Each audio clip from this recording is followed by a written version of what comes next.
Yes, we can.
That happened for no discernible reason.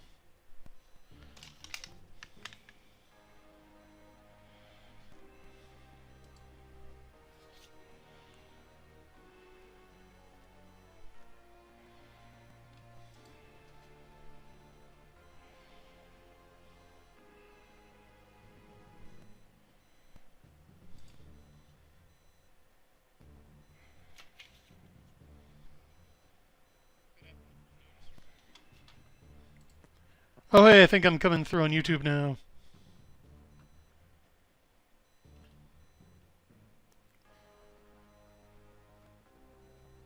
Where I just was for a second.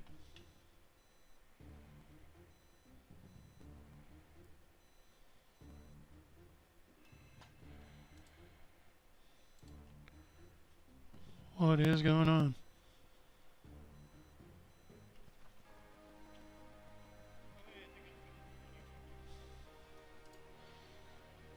Okay, good. Alright, let me bring the others in.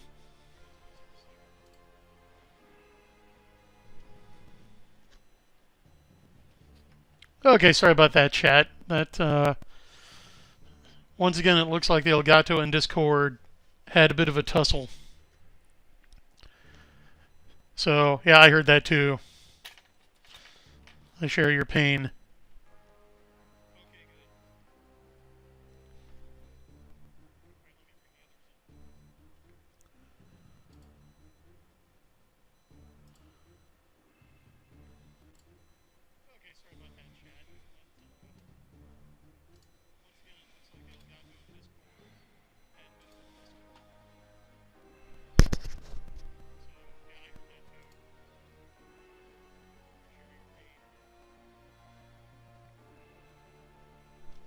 Okay, so the Discord panel should be audible.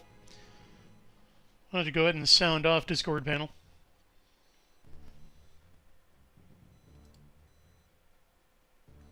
Good evening, everybody. Catholic Lancer.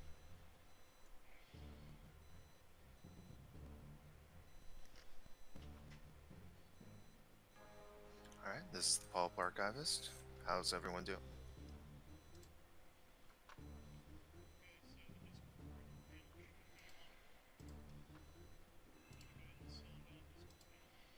Alright, I'm getting an echo and very low volume from the Discord panel. Oh, what else is new? So I was trying the thing tonight where I was going to start the stream on my own and then bring them in because I worked like the last couple times. But it looks like the various programs and services we're using have decided that's not going to work anymore.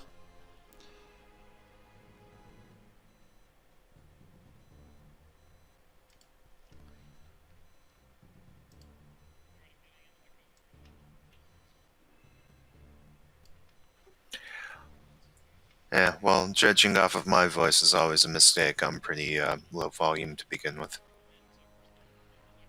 Okay, I think I fixed it. Keep conversing, please, Discord panel.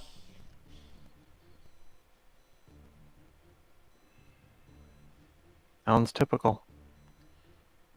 Okay, so that sounds good to me.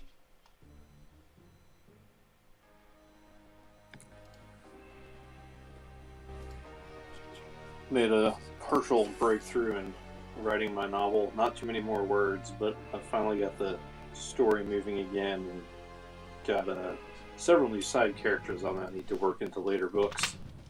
All springing from a Discord short panel will anecdote I chat, had to- chat, chat. Indeed.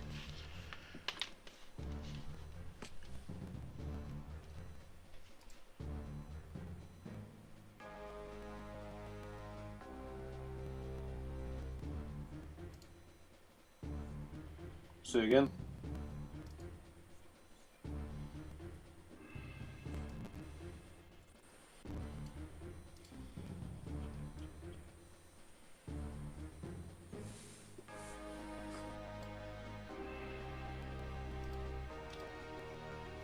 So, what was that about your novel? after I got stuck for a minute in the middle of the scene, I wasn't sure where to take it. I've now decided to continue the dialogue between the characters and delve a bit into how two of them met. And as I was thinking about how two characters that have known each other for a while met in the past, it started spinning off a lot of cool ideas for how to tie other characters into the scenario, and also introduced another two. Yeah, I think I was on a supporting significant character delay ideas. there, unless I'm horribly mistaken. So now I've got some more supporting characters to introduce later on. Cool. Do I And, keep cutting that's- in and out? No, you're pretty steady. You're pretty steady, but a little low, at least on my end, but it's okay because chat says they can hear all of us. So I'm not going to look a gift horse in the mouth. I am going to pause to say think I'm gonna hello have to to. the chat. Of course, we have the indomitable Bradford Walker. Welcome, Bradford. We got John Dacre, the mixed GM. Always good to see you.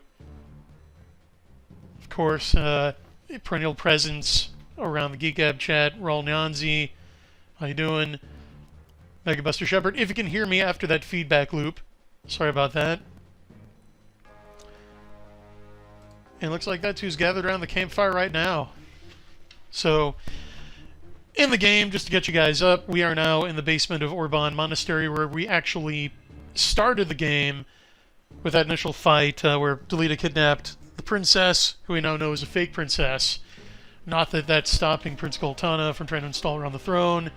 And here we have Reinhardt's sister Alma, who has found the old priest lying prone on the floor. We don't know what's wrong with him. And also remember, we're here to get another Zodiac Stone. So I'm just going to proceed with the game, and YouTube and Discord chat can do their thing. Thanks.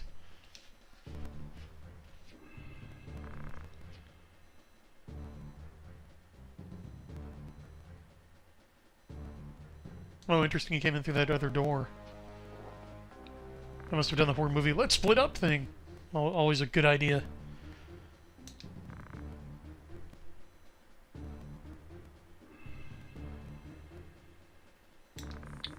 Whatever you've got going on with the sound, I can actually watch the stream in Discord without feedback now. So this is fantastic. Good, yeah, I don't know why. I think that the Elgato and Discord and YouTube just need like 4 or 5 minutes at the beginning of every stream to sort themselves out. Because I don't think it's anything I'm doing. I'm really using the same settings every time.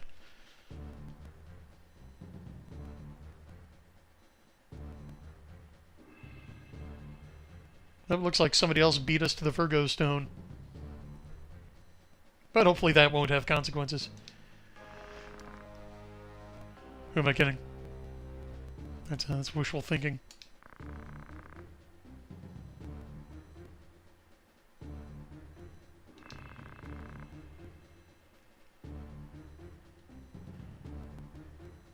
Okay, and that answers Martel's question from earlier about why would they just have one of these stones on display in the monastery. They used it to prove Princess Ovilia's bona fides, which is ironic since she's a fake princess.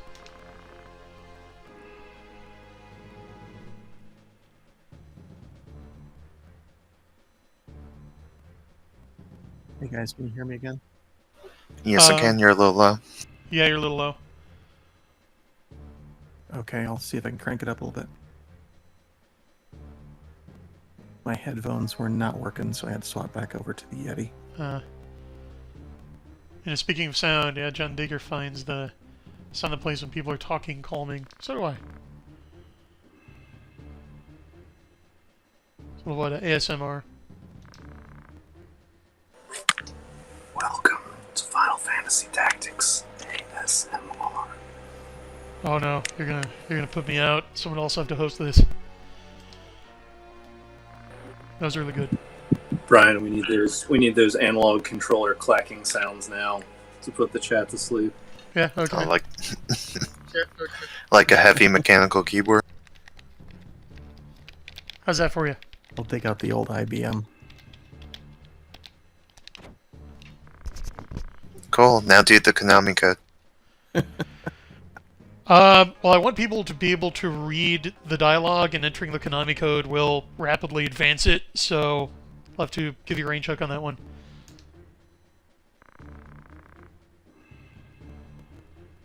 Also, I'm not sure what it is on a Sony device that doesn't have A and B, but has like the square, X, triangle, and circle. I have to look that up. I'm sure it's got to be similar to the Super Nintendo version of it. Oh yeah, what well. is the SNES version? Oh, it just used the, I'd have to look it up, but I know it used the left and right shoulder buttons too. Oh wow. It's like up, up, down, down, left, right, A, B, start, select. Well, that's like the original NES one. So I don't know if the SNES differs.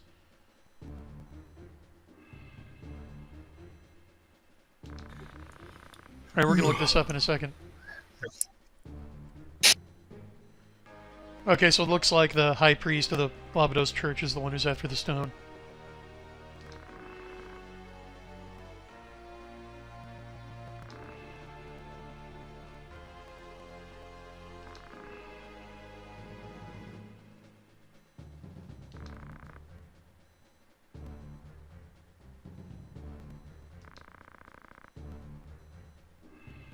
Well, the PlayStation version is up, up, down, down, left, right, X, circle. So, still have to dig through for the SNES one. Okay, well now I can do this one. Thanks.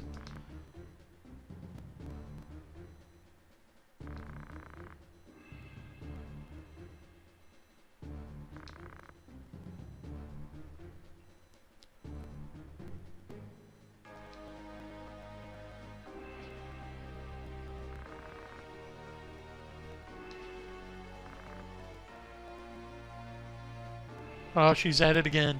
Tagging along.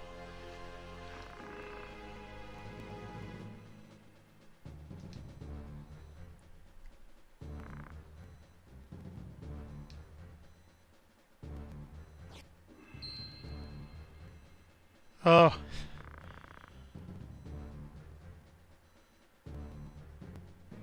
And I think he gave her two. The one from Mustadio and then the one from the Cardinal.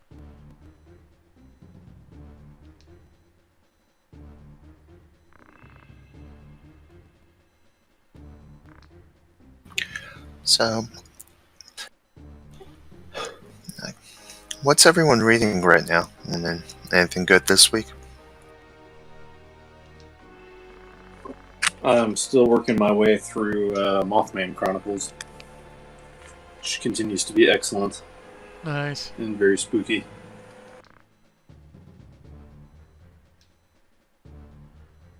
I also found a stack of old Gold Key Phantom comic books at the antique shop, which I picked up. Sounds like an excellent find. I was quite pleased. I found a lot of good books on my last trip. I found that. I found a Reader's Digest How to Fix Anything in Your House book that goes from like anything from like a curling iron to here's how a small gasoline motor works and how you can fix it. Nice. That's like a one of those coffee table books. Yeah. It sounds like it's a really interesting shape in that it's rectangular, but the spine is the shorter side. It sounds a little bit like what's in the 2-volume How Things Work set. Actually, shoot, let me take a look at it and see if it's part of the series.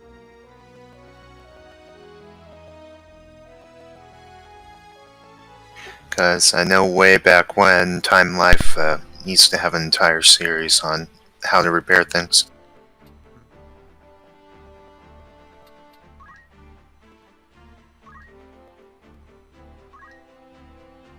Oh, looks like I just Alma finished left going the through an party. e-arc of a new one.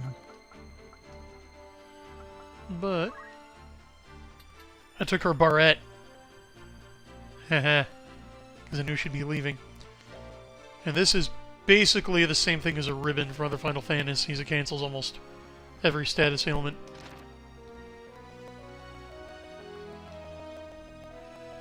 Okay. So, what e-arc was that? It's the new Pylum Press e-arc. John Mollison and Brian Renegar. Who else is in it? J.D. Jackson. Is Sky Hernstrom in that one? He's got some artwork in here, but he doesn't have a story in this one. Oh, I'm still waiting for that third Mortu and Kairos. Oh yeah, you're not the only one. But no, this one is quite good. I think it's going to be a solid addition to the library. Oh, and sorry to talk over you, AA. Well, I couldn't. Go ahead. No, all good. All good. I am okay. You remember last couple times where I've talked about like my life as a villainess, the princess improvement genre. Right. There's one of the lit RPG publishers that I follow has a male version of that. So it's Western. I'm the bad guy. Takes the same setting as far as guy reincarnates into the villain of his favorite anime. It's kind of a Harry Potter-ish type setting as far as the magical school and everything. Right. I'm just finding it different to see how it comes across from a male perspective as part from a female perspective. Because it's kind of coming across like your pretty standard fantasy. One of the things that I thought made the princess improvement genre, the female version of it, is you improve others. You improve yourself by improving others. So there's a kind of outward right relationships, social aspect. But in this one, it's pretty much standard awkward kid improving himself. So there isn't quite that. It's more of an internal focus and just feels like your standard, misfit to hero story. So right. I'd almost say these type of stories need to have that female focus, but I'm also about a third through this one right now. Okay, that sounds interesting. It's passable fantasy. I don't want to come across like slamming the book or anything, but it's just seeing how changing the gender of the protagonist, and with just changes that story. Right. To give it the external focus for the guy, he'd need to be put into some kind of leadership or mentorship position with other characters, I think. Right. Either formally or informally. And that might happen down the road. Right now, he's still 11, still a loner, and just trying to not make the same mistakes that his previous version did. So he hasn't even gotten to that point where he could be leadership yet.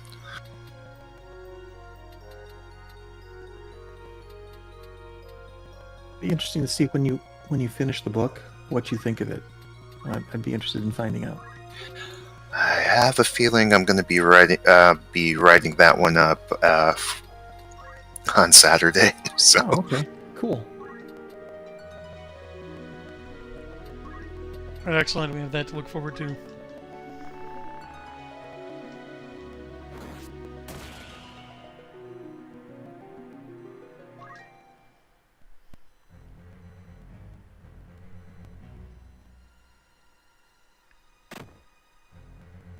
This is looking to be a bit of a challenge. The replacement foiled my attempt to easily shut the wizards down, so could have some time mage action.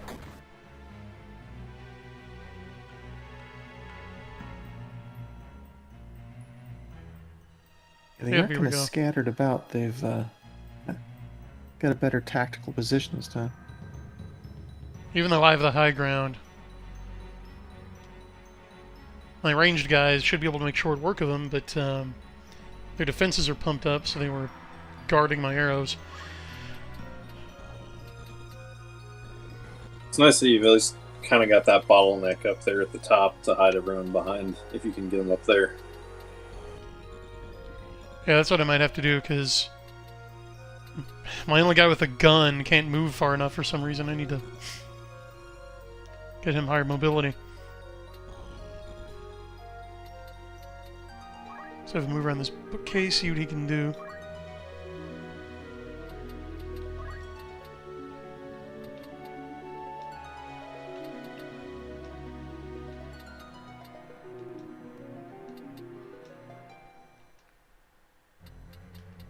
And that's weird. For some reason it's saying he doesn't have a shot on anybody. Now the various tiers must be blocking the path of his bullet.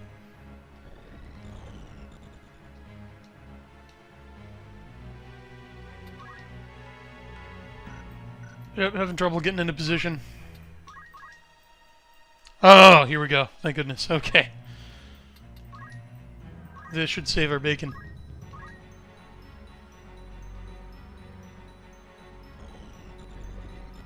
Oh, first try.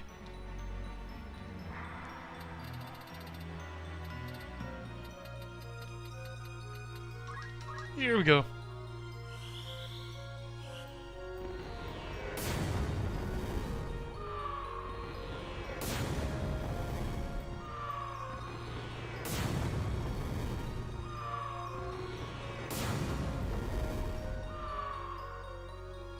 Sparkly. Okay, crisis averted. all right, let's. Here's an interesting question from the chat. Since we're in a tactical RPG, have any of you played Valkyria? I haven't heard of it until now. I'll have to dig into that. I'm looking for something not quite so over the top as Disgaea. So, anyone else might have heard of it, played it? No, haven't heard of it. Haven't played it. Was it Valkyria Chronicle or just Valkyria? Because I haven't played it, but I may have heard of it.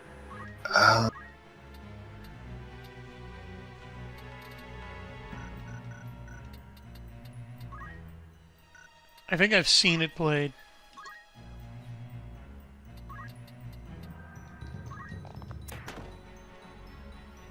Is that like the pseudo World War I with anime girls game? Okay, now that I'm looking into it, yeah, it looks.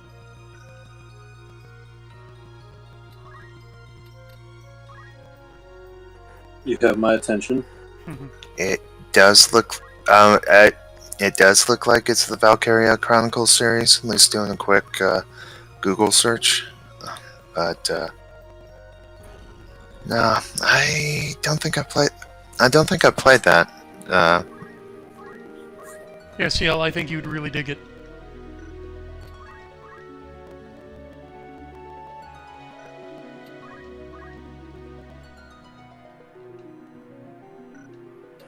I just downloaded that triangle strategy demo to check out as well.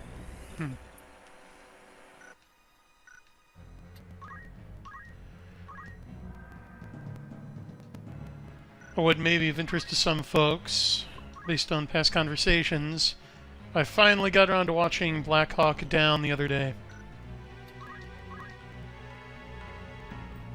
Oh, do tell. Yeah, it was as expected. Like, it kind of had that grimy yet oversaturated color palette that was really popular in the early aughts. Stuff like Man on Fire, for example, being an extreme example.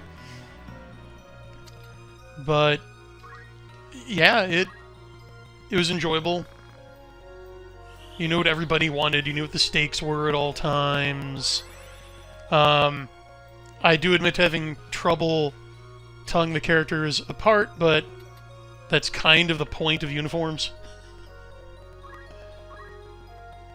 But it didn't really matter, because everybody had something to do. So I am curious, in real life, what the consensus is on exactly how that screw-up happened and who took the fall for it. Because, man...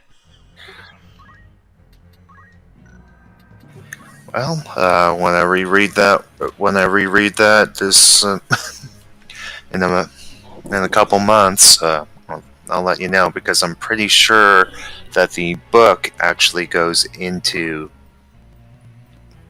the questions that you were talking about. Okay, cool. Because at the end of the movie, they say but sorry, go ahead. Go ahead.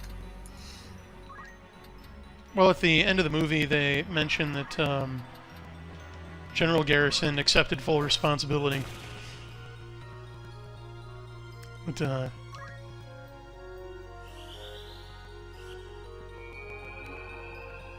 do I have his name right? Oh, well. What was always interesting to me about that, in anything I've read so far, and it hasn't been a lot, the lack of contingency planning. I'm not sure that there was a plan for extraction in case something went wrong. And which is very odd, because that was, it's a heavily armed populace that they were going into. Yeah. Just don't know. It's also the lightest of the light infantry going in there. If they get in trouble, they need somebody to go and extract them and pull them out. Right. Those guys can't do a thunder run or anything. So I also find it interesting, just going back and looking at it, how that kind of changed the war memorial book. So if you think of Starship Troopers, where it's very much the it kind of had the typical, I went through basic, I went through a couple key battles that were held that opened my eyes to what was really going on, kind of disillusioned me, kind of, okay, now that I'm, but kind of there's some of that rise to success, but with a lot of them too. But it was very individual. Yes, you might have different battles, but there was a viewpoint. With Black Hawk Down, and with what imitated Black Hawk Down afterwards, was the kind of change of the character. So the unit was the character. I mean, yeah, you'd follow individuals into it, but they, it was just like changing non-omniscient narrators in it, because even like with Band of Brothers, you kind of evolved to something like Black Hawk Down, but you were still following Major Winters through most of it when you were reading it, because he was the he kind of fit that role. Black Hawk Down, as I said, it became more Tales of the Ranger Regiment, or Tales of the Delta Operators and such. So, and you can kind of see how that has affected fiction by comparing Starship Troopers, which was all John Rico, and then going to Legionnaire by Galaxy's, by Cole and Onspach, how that was the Legion. I mean, yeah, you had a couple favorite characters in it, but it's still, even through umpteen books, it's Tales of the Legion. It's not, it's not just Victory Company or Kill Team Victory on that. It's always the Legion first. So.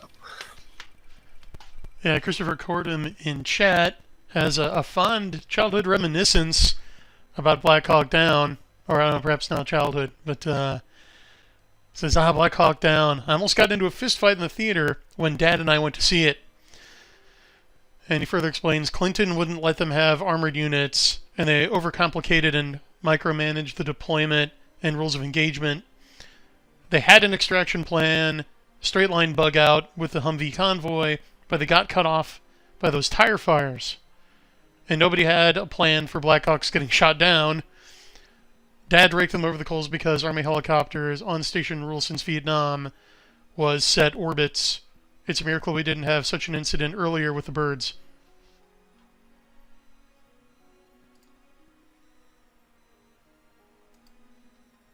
Unfortunately, that fits. Yeah, and the other thing that kind of stuck in the military mind since then is, the Mogadishu Mile. Yeah. I mean, that little last mile self-extraction on foot those guys did, that stuck in the institutional memory. It's just crazy to think that it was as long from Vietnam to Mogadishu as it's been from Mogadishu till now. Mm-hmm. And you can really see cultural ground zero, which hit just 5 years after that incident. Because watching the movie, at least, stuff didn't really look all that different. At least not to me. I mean, I was kind of wondering at the lack of communications. Like, I think only 2 or 3 characters even have cell phones in it. That's changed.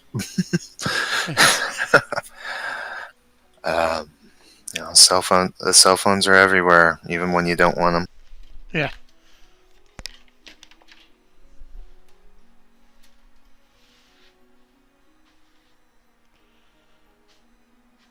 No, just remember.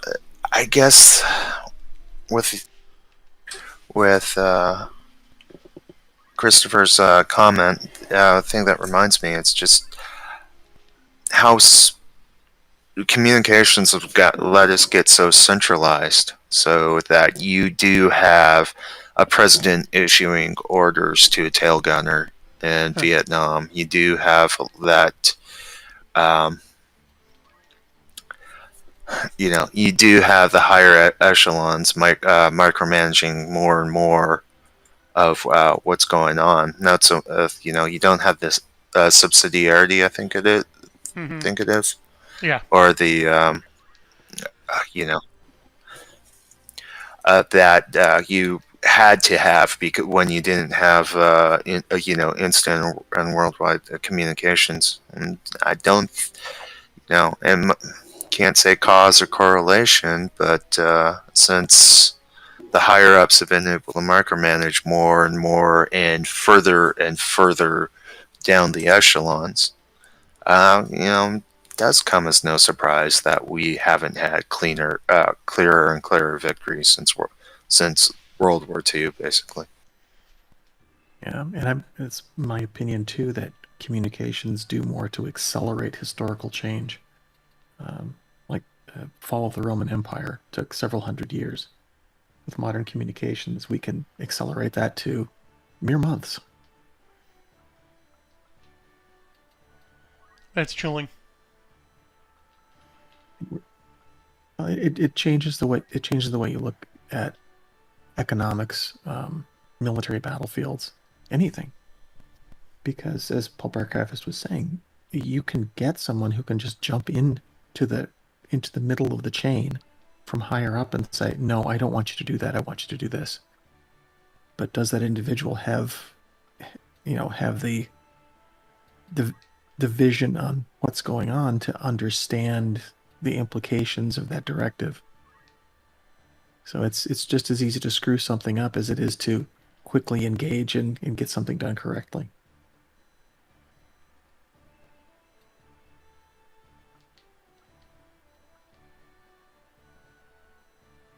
I mean, it used to be that captains, ship captains especially, um, when they made decisions, beyond the shoreline, our shoreline, they spoke with the full authority of the United States, or what, or Britain, or whatever their country was. Right. That power was delegated down to them. Now, now it's I got, let me get my manager basically. So. Yeah. Or the manager just moves in immediately. It can work both ways. It can make that commander at whatever level hesitate to say, well, gee, I'm going to get feedback here in about 10 minutes. Should I hold off? Or just take action. Oh. Christopher clarifies the near fist fight was some dude who brought his 4-year-old kid to the theater to see it, then sat through the whole movie with the kid freaking out. And then the guy was screaming at the theater staff about letting a kid in. I mean, if he's accompanied by a parent or guardian, then they can admit him. Yeah. Yeah, taking a... Some people That is not a... That's not a 4-year-old movie. No.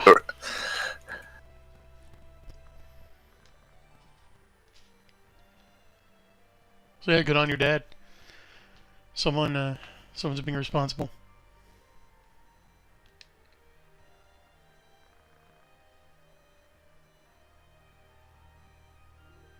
It's got a lot of valuable lessons for children, like the importance of hydrating. Dude, stay hydrated. This is a threat.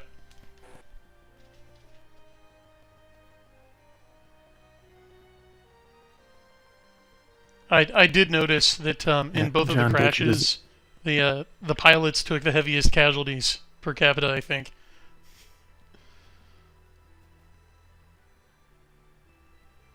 Which was sad. John Dacre, I think, sums it up nicely.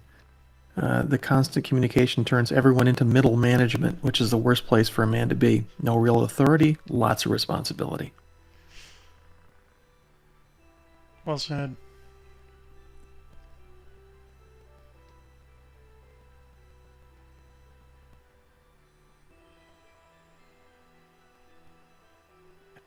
Megger Buster Shepherd. I remember when an older woman brought her grandchildren to see Watchmen.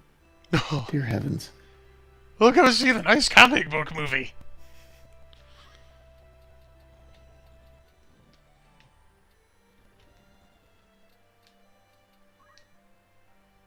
Yeah, I'm still of mine. The only worthwhile movies have been the Sam Raimi Spider-Man and the Roger Corman Fantastic Four. I can leave everything else. Let's not forget the Rocketeer in there. I'm sorry, you're correct.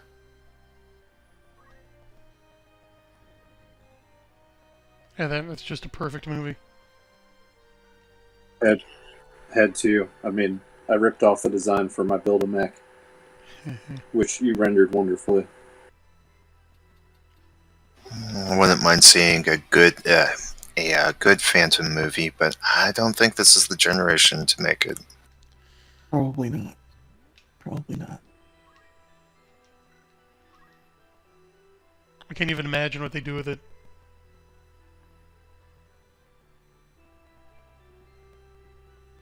They'd give it to the girl, to his girlfriend, and they certainly wouldn't give him the regiment of Africans.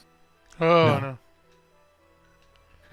In fact, I wouldn't be surprised at all. Is what they tag on to is if you read some of the Phantom comic strips or even the novelizations by Lee Falk. Historically, there was a brother and sister pair of twins, male and female, who were the Phantom at one point in time. The brother was badly hurt, so the sister took over for a short period. You can imagine that would likely be the focal point for the Phantom. Yep.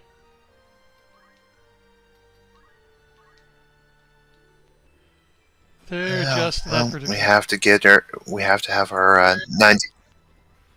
We have to get our 90-pound pixie foo in. Indeed. And she'd be carrying a Webley, so that would be very interesting to watch. Load the blanks in that one and just say, here you go. Toss off a couple of rounds. They don't make them anymore.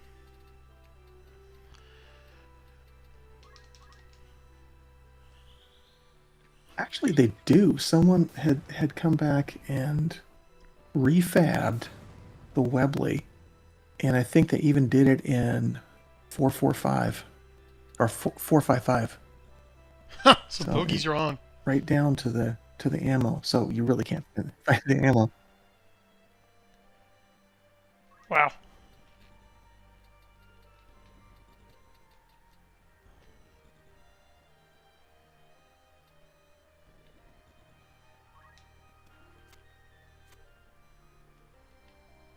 Here you go, Bradford.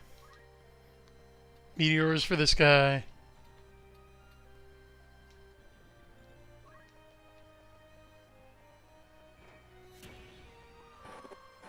Also by Sam Raimi, does Darkman count as a superhero movie? I'd count it. It's more of a noir detective story, but yeah, I'd buy that as a superhero movie. It's kind of it's pseudo Shadow in a lot of respects. Yeah, in fact, he'd wanted to do I'll the only Shadow. do the first one though. I haven't seen the other two. Yeah, he originally wanted to make the Shadow, but couldn't get the rights.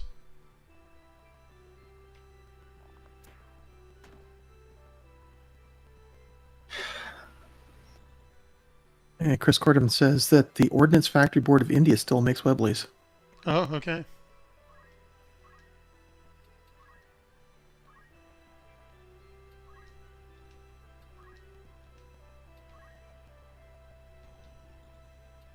I'm just glad to have a chat that And John knows those Dacre's kinds of things. just highlighting the Roger Corman. Yeah. Indeed. The chat of wisdom once again lets us know what's going on.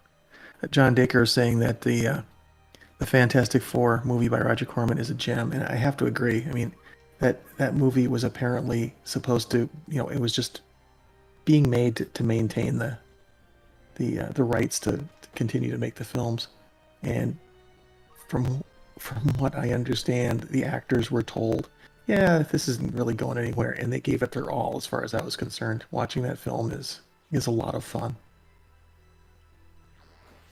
Yeah, Corman is a national treasure. Is that one public domain or easy to find? Yeah.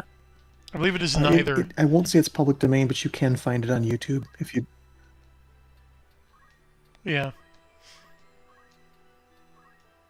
But you can hunt it down on YouTube, and while you're only going to be watching it at probably 480p, it's still worth the watch.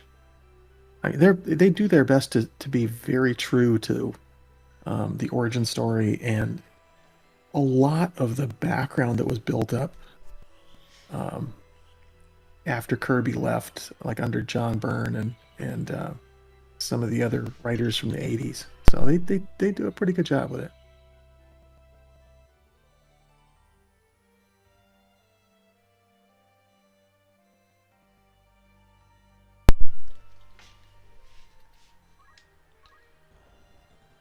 Oh, here goes the summoner. Oh, of course, he aims for the two that are grouped up. Oh, okay, that wasn't too bad.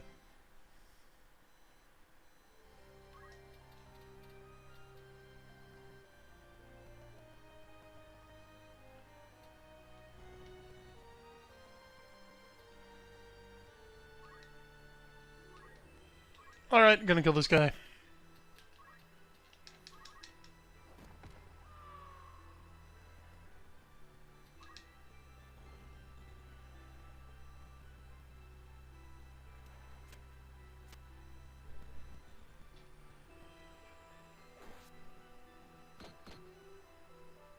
Yeah, John Dacre points out that the Corman FF wasn't officially released, so you have to look for it.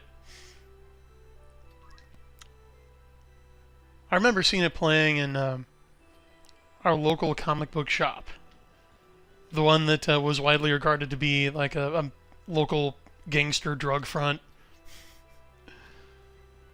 Just on a TV in there back in the day. Those are the best. Those are the best kind.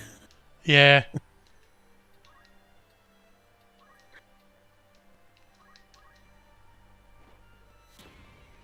Like they always had these kind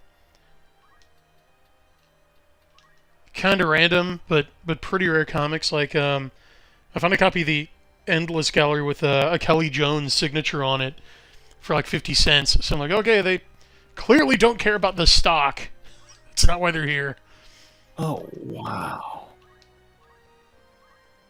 Yeah.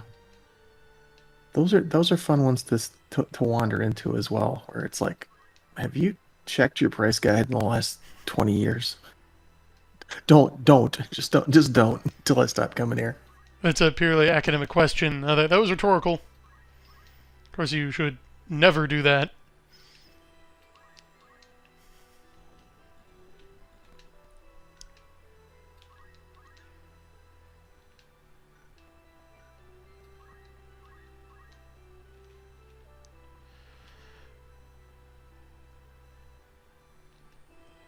Did we get through the complete list of what everyone's reading? Like, did everybody get a turn?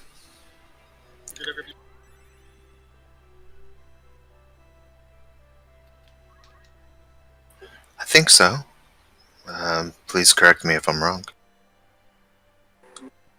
Also, in addition to Mothman Prophecies, I'm juggling Storm of Steel and Mine Were of Trouble.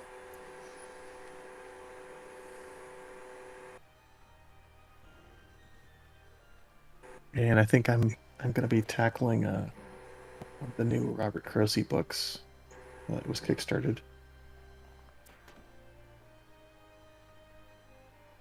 I am also thumbing through a book on Florida rum runners and moonshiners, and I've actually found more interesting things for setting than I have anything I can pull for what I'm trying to put together. So one of the things, apparently there was a huge peat fire that they called a volcano. It really wasn't a volcano, but it kind of had that billowing smoke that was dark black pillar smoke since like the 1830s. That in the middle of the state that just burned. It's supposed to have been bigger than any factory or anything. And it's kind of ideas. I can definitely use that as part of a setting. So I loved when I found the story of the giant jet engine tank they made to put out the oil fires after Desert Storm. Oh, well, fill us in on that. And puffing the fire. They took like an APC chassis, took two big old jet engines, flipped them around, and then they rigged up a system to spray. They basically like gave it afterburners that sprayed water instead of fuel. So when you fired the whole thing up, you could blast two massive cones of water and they had to like insulate the cab, and then you really couldn't see, so you had like a driver, a guy operating the water cannon, and then a dude that just had to stand outside of the vehicle near the fire and guide it in. Ground guide from ground guide into hell. Wow. You're good, you're good, you're good.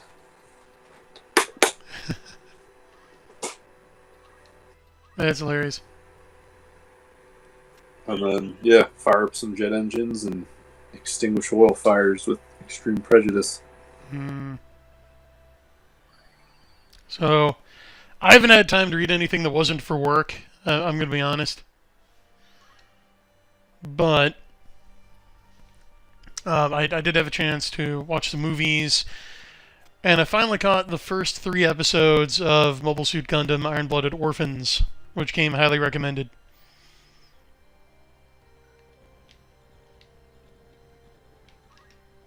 So what's your recommendation on that, Brian? It's super take it or leave it. Like, I guess if you got, like, if you've watched everything else and you just really need a mech fix, yeah, I found it just slow-paced for being slow's sake. There was really nobody to root for. Like, I still don't care about anyone. I still don't know what's going on. I still don't know why. The mech design is pretty cool. Some of the, like, background and setting art does have that cool, like, 90s vibe, like, still hand-painted on a cell. Looks really cool, like Venus Wars or something, or like some Masamune Shiro joint. But the actual character design is all over the place. Like, some just look like globs of green and tan paint, and others are super busy and over-designed, and I can't really find any rhyme or reason to it. Multiple So, people on the design team working on something simultaneously. yeah, or like multiple design teams with different tasks. How many of the over-designed characters are female? Oddly enough, 1. It's mainly dudes. Okay, that's a surprise. Yeah, although she, like, the main female is super over-designed, especially her hair. But, no, it's mainly, like, the main antagonist force is just, like, their hair and uniforms are just super busy. Like, distractingly so.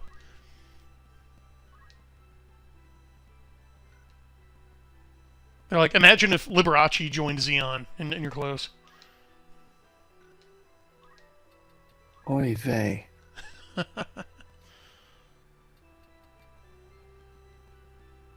Just out of curiosity, as far as the characters blending in with the background, good contrast, or well, yeah, really good contrast between foreground background. Oh, yeah, it's okay. I mean, it does the anime thing with, like, cartoony-looking character, realistic background. So that contrast has always been, like, a feather in anime's cap. Yeah. What I believe it was CL was saying about it, that I did like, was it uses the same conceit as Comet Frame Exceed, which is, okay, what if your mecha have armor that make them pretty much impervious to kinetic and energy ranged attacks, so you just need to, like, cut and bludgeon the heck out of each other with melee weapons.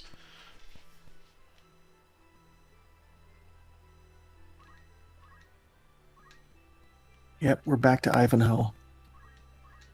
That's a positive.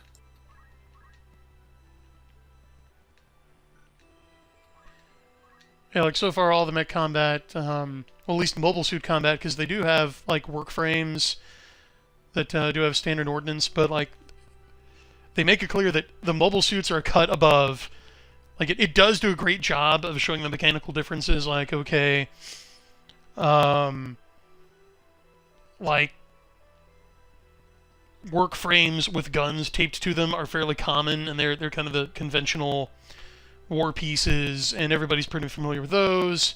And like the good guys and the antagonists can like exchange fire on a pretty equal footing, but then the belligerents bring in mobile suits, and the defenders just freak out. Like, oh no, we have 100 like little bipedal mini tanks, but like we can't handle 3 mobile suits. That's a different league.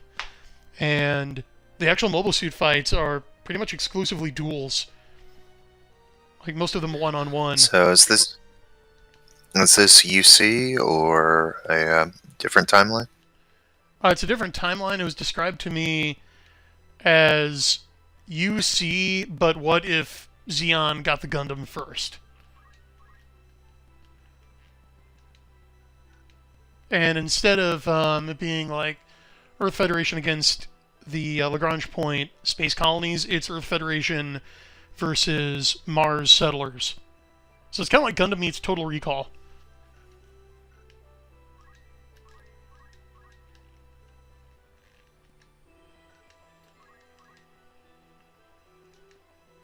You're kind of selling it.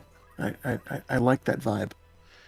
It's a good vibe. That's why I'm not saying, oh, just avoid it. It sucks. No, I'm not saying that. Because the premise is pretty solid. The mechanical designs and like the nature of warfare in it are pretty cool, but the plotting is pretty nebulous. The pacing is inexcusably slow, and the characterization is just like one stock character you've seen 1,000 times before after another. So you basically it ends up in a wash. That's pretty much where I'm at. On like the first 3 episodes, it's like C+.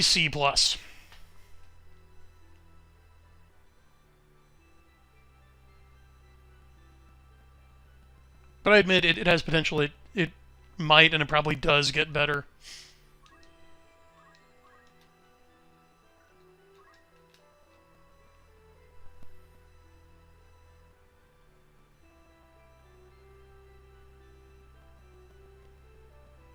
Okay, Christopher Cordham in chat.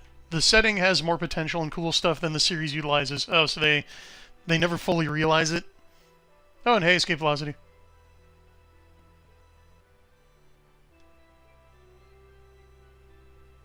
Hey, Bradford Walker saying Tekadan, which is like the main protagonist for City Follow.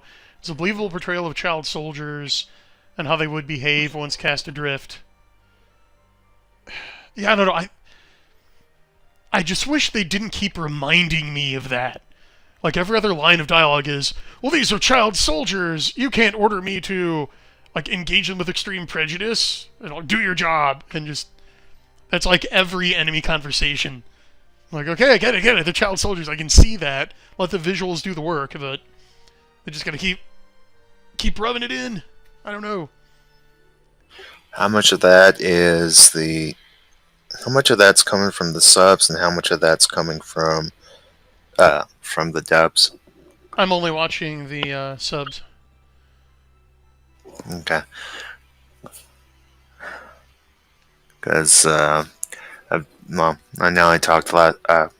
I mentioned last time of how the dubbing studios, because they're moving outside of anime to other things, have been papering over various key and unpleasant points that don't fit their personal politics. So be one that I expect them to hammer over and over in, based off of their beliefs more than necessarily present in the show. But yeah, I haven't seen it, so I can't really say one way or the other. It's worth a shot.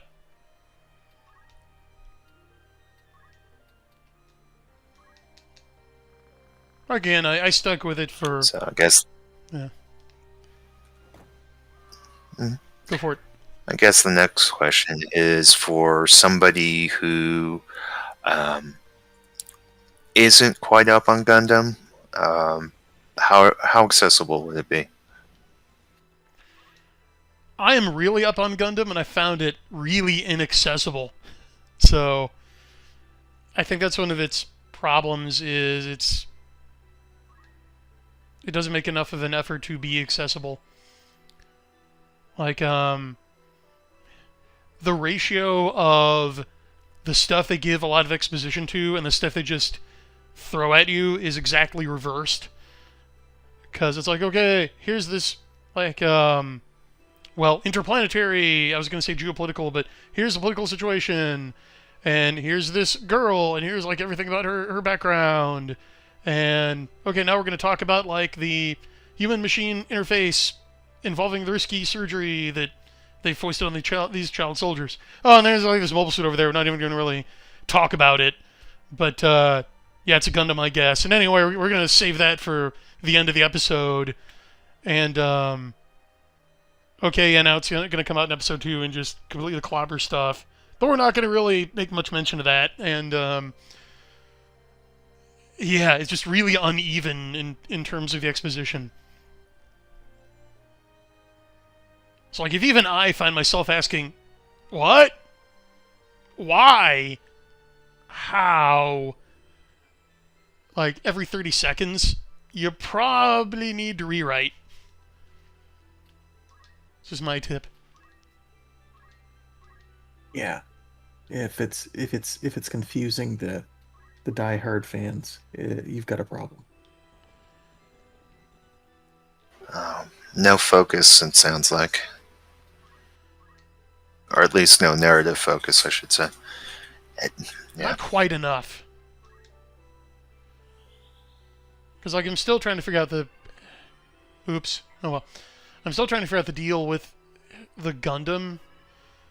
Because, okay, here's, like, this PMC, which is almost entirely populated with child soldiers on Mars, and as part of some Byzantine political op, they wind up having to guard this VIP's daughter, who is being targeted for assassination, to turn the Cold War between Mars and Earth hot. And yeah, like I said, so the enemy rolls up in, like, initially they're like bipedal tanks and get whipped by this PMC of child soldiers. And then they send in, like, one mobile suit team, and the tides turn again, and, like, it's not a Deus Ex Machina, because earlier on they do show you that, like, the child soldiers have what is clearly a Gundam but isn't really identified as such. Like, and then it just comes out and cleans house. And like, okay, moving on. And, like, at one point they mentioned, like the main enemy soldier's like, oh, I'm not concerned with that, it's a museum piece. Like, okay, and then it just completely dominates. So, weird mixed messages on that front. You're like, okay, what? Wow. Yeah, go ahead. I can already... Now I'm wondering how much of that's Galactica resonance. Oh, it's a museum piece, and it carries the entire war. That's what it's doing. It has big arms, so it's not hard for it to carry. Anyway, sorry, go ahead. I still get a laugh that there's a Gundam named after the named from the destroyer.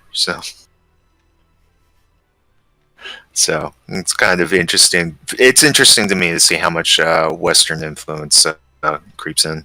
Oh, you're talking about Sinanju? Yeah. Yeah. Sinanju's awesome. Man, Unicorn is great. Don't they have a Sorry, go ahead. Don't they have a Shamblo as well? That sounds right.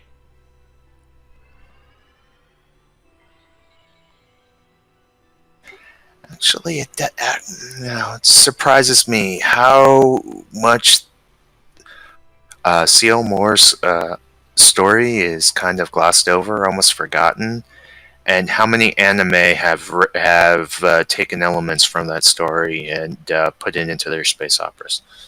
It's almost like they do a better job of preserving our past than we do. That's a funny thing.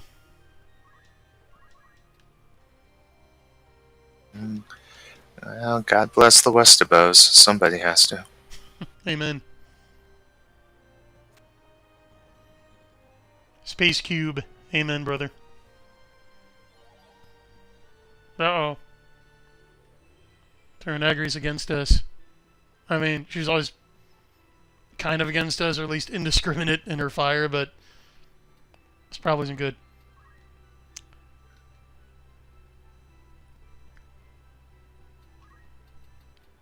I'm just trying to knock some sense into her here.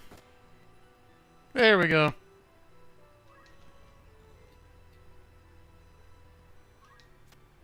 Traders get the bullet first.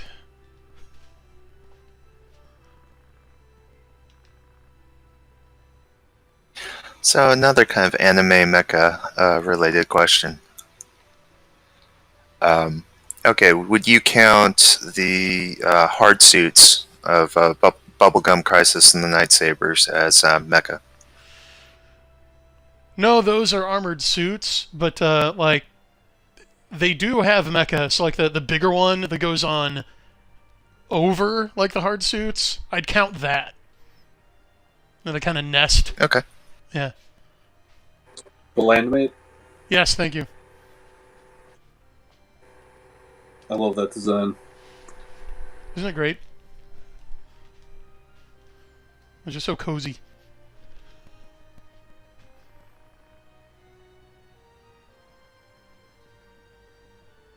Oddly enough, I would also Just gotta count... get the extended cab on the back so you can sleep in it. According to the Comic Frame Exit role-playing game rules, the bus that I think it's Celia and Nene have to take at one point also counts as a mech. Or at least you could build a city bus with the rules in the game.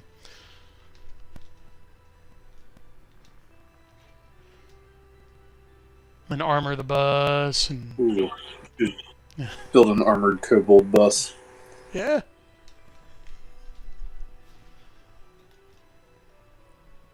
Something comforting about armored public transportation.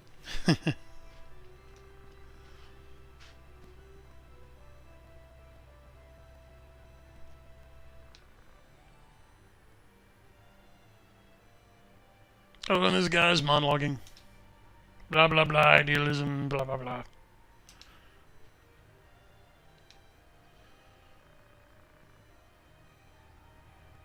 Whoops. Okay. Ideologue confirmed. The revolution will be achieved when we can pile the skull pyramid high enough. Just you wait. That's right. But of course, we won't be starting with mine. Oh, that's Well, where at least he's it's wrong. more pragmatic than most. Yeah.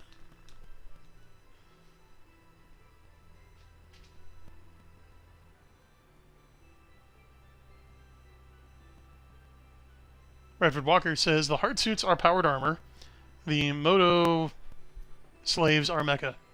Yeah, agree with that. Put a Savage 99 into one of your stories. Somebody help me out. What's a Savage 99? Sounds cool.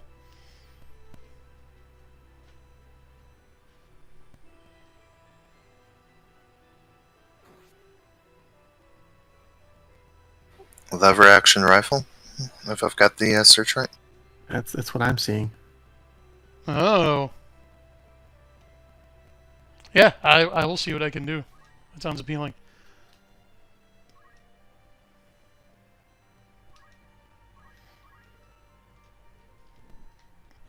I'm a fan of the 1895 myself.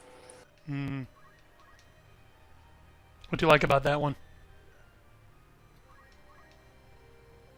It's got I like the guide gun version. So this is the one they used in Jurassic World when they're like, we need to give the main character a gun that can kill dinosaurs.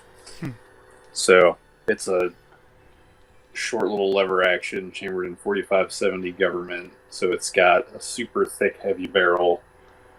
It's got a fantastic look and fires a really fun round. And has that old school lever action charm to it. Yeah, those are good reasons. Actually, a fancier of the Winchester Model 1907.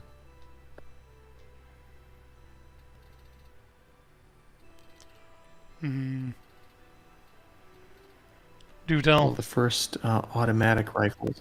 Well, it's one of the first automatic rifles. The difficulty is you can't. Well, it's difficult to get the ammunition. It's 351 SL centerfire.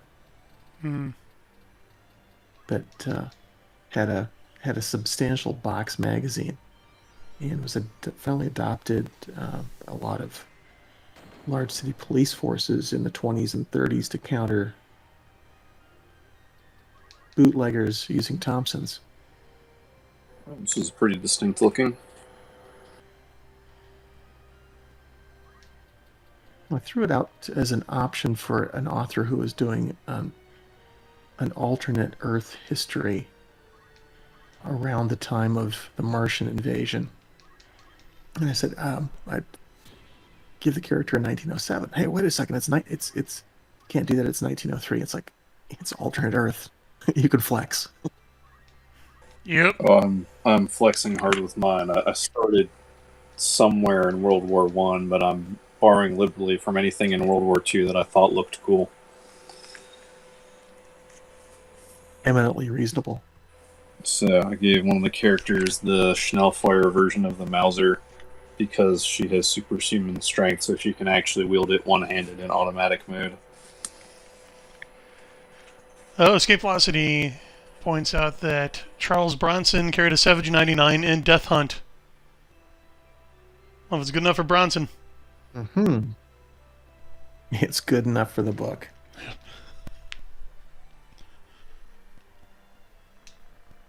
Speaking of cool movie guns, late last year I finally found an Ithaca 37, which has been used in so many movies. Most notably, it's the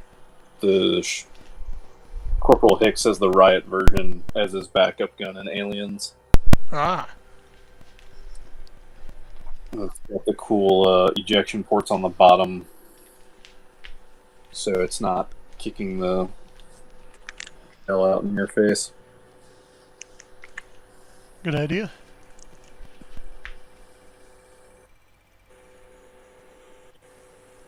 It also means they can put charming little hunting scenes on the sides where you normally have to cut the ejection port. Oh, how whimsical.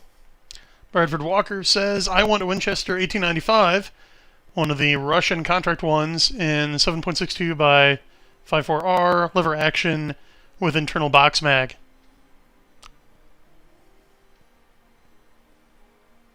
That sounds fun. That's a fun round. Roland Yanzi says, my book's backstory has Germany win World War I due to meteor striking Paris. So they had to do it all right.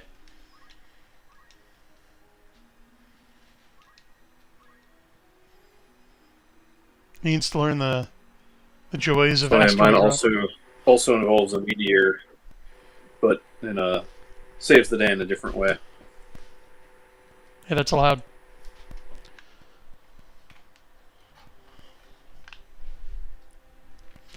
Knowing you two, I'm pretty confident you handle it in different yet entertaining ways.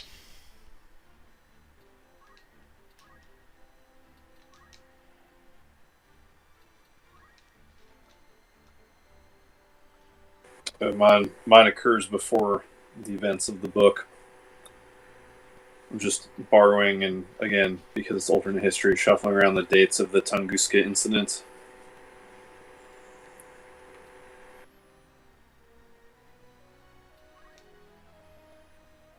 Can you tell us what your Legendarium theorizes caused the Tunguska incident?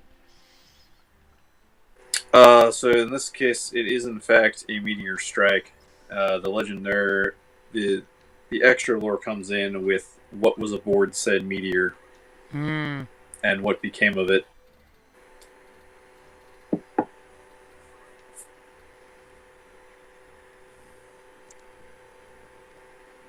So that I will leave a mystery for the readers for now.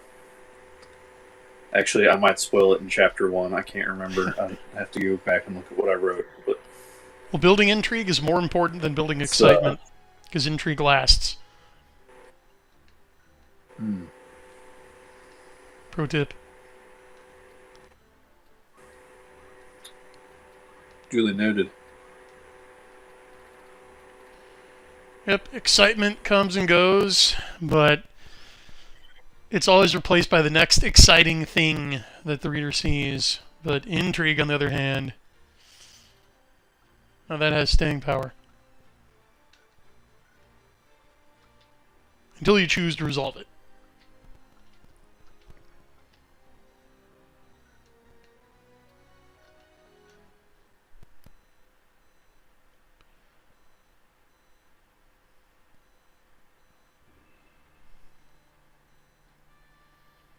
Ooh, right into another battle.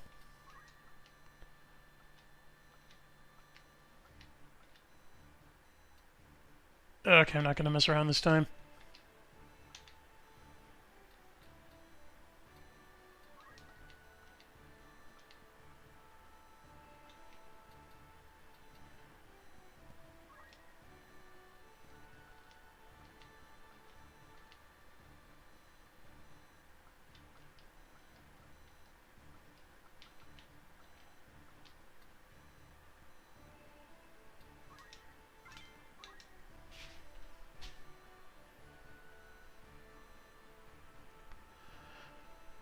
And Raul's story is set 140 plus years after the German World War I victory.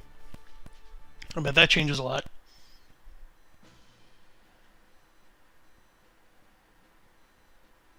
Uh-oh, they got Alma. Whoa, look at the animation on that hair. You just don't see that nowadays.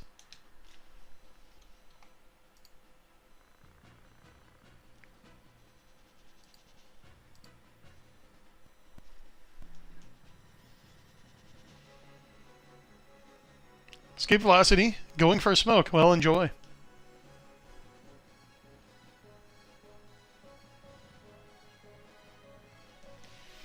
Oh, I forgot about this guy.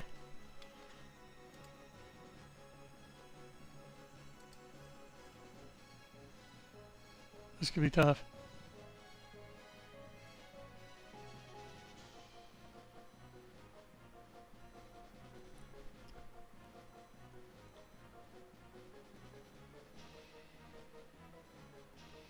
Looks like the team is going to lose the Holy Stones again, eh? Yeah, we'll see.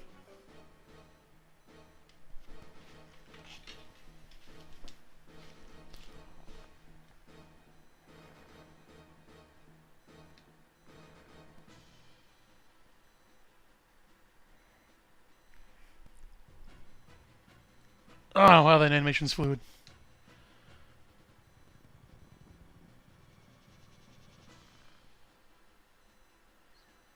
Never forget what they took from us.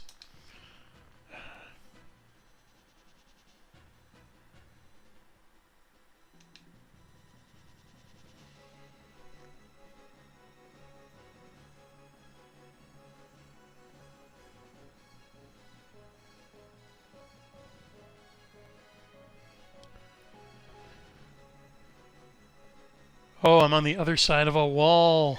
So, Yeah, question? so what was everyone's? What was everyone's first, or the introduction to Final Fantasy?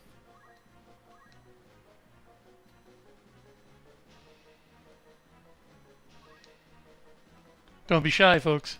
I think the first one I played was Final Fantasy III for the DS, which was actually like Japanese Final Fantasy III. Oh, cool. I haven't played that one yet. That one is it's fun, but none of the characters really stand out all that much to me, especially compared to like 4.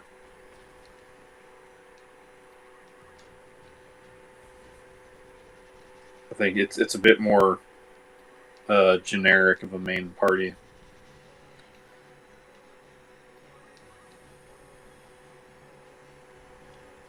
Yeah, but the only thing I remember from that game, yeah, I know I haven't played it, but just from reading it and everything, is the Onion Knight in that.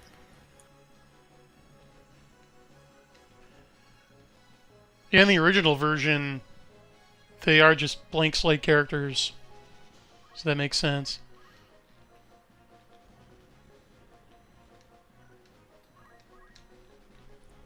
Kind of continuing the tradition off the first one. Yeah, which is odd because 2 was a pretty big Yeah. departure.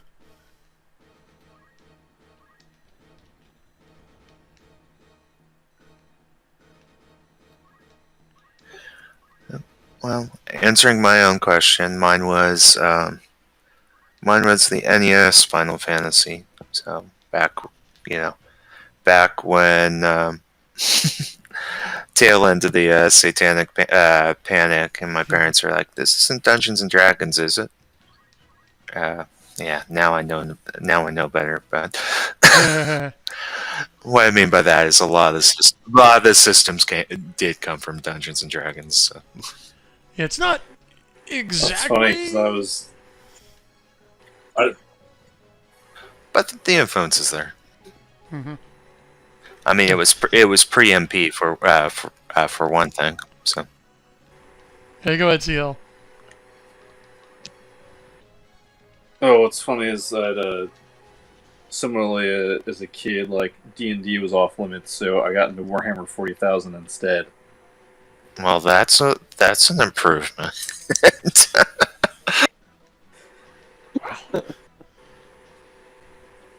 Yep, that's a great replacement. Because my parents hadn't known any weirdos in college that played 40K because it didn't exist yet, but their experience of D&D players was the weirdos that we know and loathe today. So Oh, those weirdos have Well, I gotten guess even with that background, weirder. I can understand. Yeah. yeah, I'm like, you guys were right. I still remember going to graduate school and heading out with one of my friends to the library because there was a D&D group there, and when we got there, it was like, oh my goodness. Just the visual was enough to say, hey, we forgot our books at home. We'll check back with you later. Wow.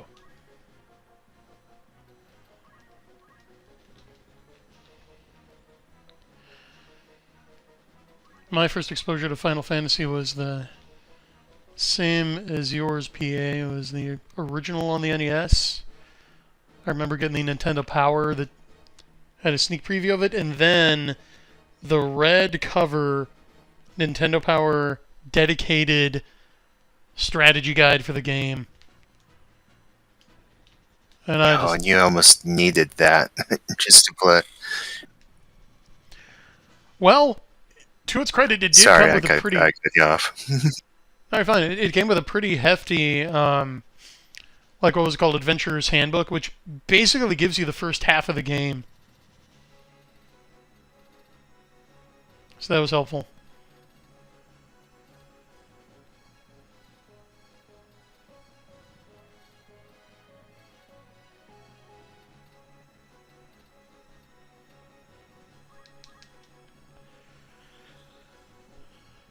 Yep, I was hooked pretty much right away.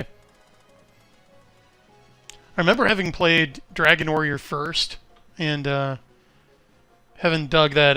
I didn't own it until recently, believe it or not, but a couple of my friends rented it, And I'm like, hey, this is cool.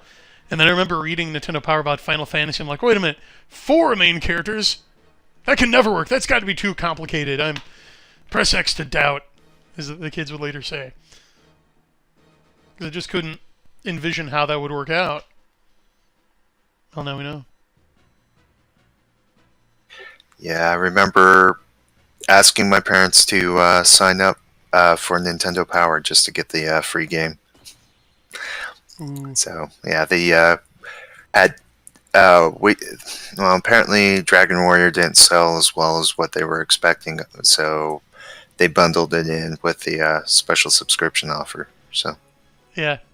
Night Mega Buster Shepherd. Yeah, in Japan it did so well because Shonen Jump did an entire multi-part series on it.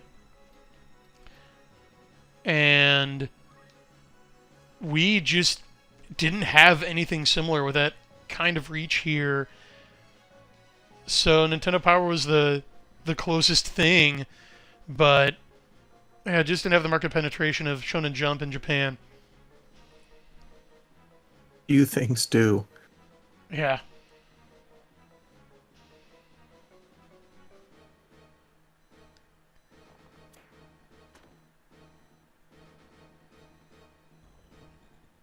But it's interesting how Final Fantasy did take off here.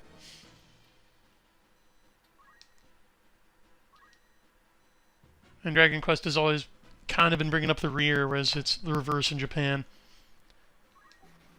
oh yeah, yeah. I mean, light novel fantasy is basically let's play in Dragon Quest's sandbox. Mm. So I mean, it's kind of like the generic default where, here it's used to be Dungeons and Dragons. Now it's more closer to Diablo 2 these days. Mhm. But over there, yeah, I mean, the party formations, everything. I mean, if you look at, like, Konosuba, for instance, which is supposed to be a parody of all these convention, the isekai stuff. You look at the party. You have hero, soldier, priest, and mage. So and the hero being the jack of all trades type character. You don't have the Dungeons and Dragons parties with it until you get to Goblin Slayer, at least. Which is kind of surprising because Record of the Lotus War, but Dragon Quest is the playground over there. Yep.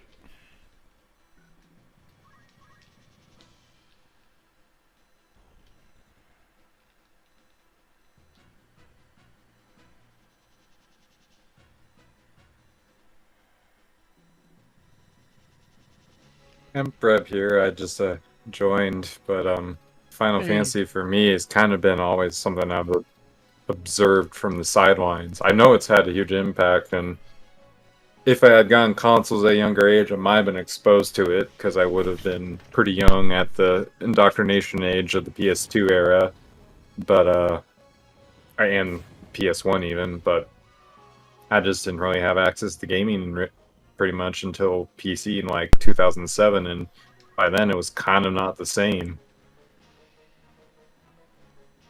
Yeah. Well, there's still time to get into it. Like the Pixel remasters are coming out. And the one for 3 is really good. I think I'd be intrigued. I've played a lot of... Go ahead. Really?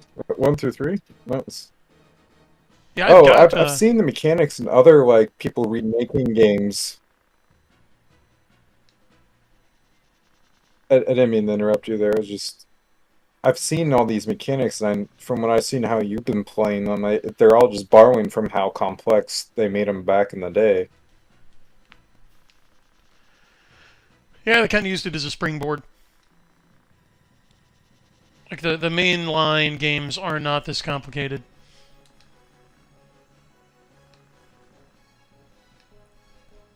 Well, I mean, you saw the FF4 stream I did, Really? right? I should go back see that. Yeah, go check it But out. you're telling me Tactics is this advanced. They decided to just go overboard Yeah, or because it's a overload. it's a tactics game, not mainly an RPG. That's why. Oh, they stole a lot of systems from 5, though. Yeah, Stole, reused. it's what mature artists do.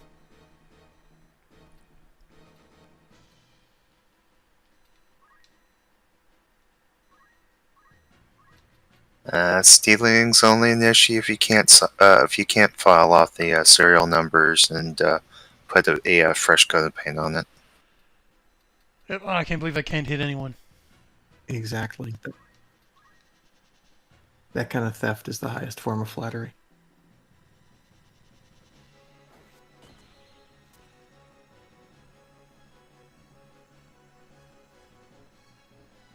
Like, I don't know about y'all as readers, but I don't mind if it's stolen. I just don't want to be able to detect it. I don't want to be able to be taken out of it and say, "Oh, you're just doing this," or "You're just doing that," or "Hey, wait a minute, I recognize this. You're going you're going beat by beat through Eye of the World. You just put spaceships in it." I just, you can do that, but if you cover your tracks, and don't call attention to it, I can go along for the ride a lot easier. Wait. You're saying is file off the serial numbers really, really well, and then go to a whole nother continent, and they don't know you filed it off. Yeah, I shouldn't be able. Yeah, it's. I don't have to know how the soup's made, but once I start knowing, once I start knowing how it got made or what it got made, oh, this is a retelling of this, or this is a retelling of that, or hey, hey, Luke Skywalker, I remember you, stuff like that, basically. So. Yeah, there's this cool. Just reminds me.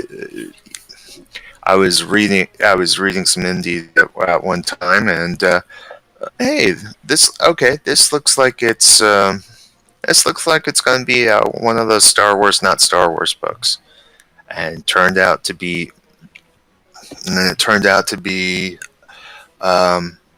Wheel of Time, except with an axe.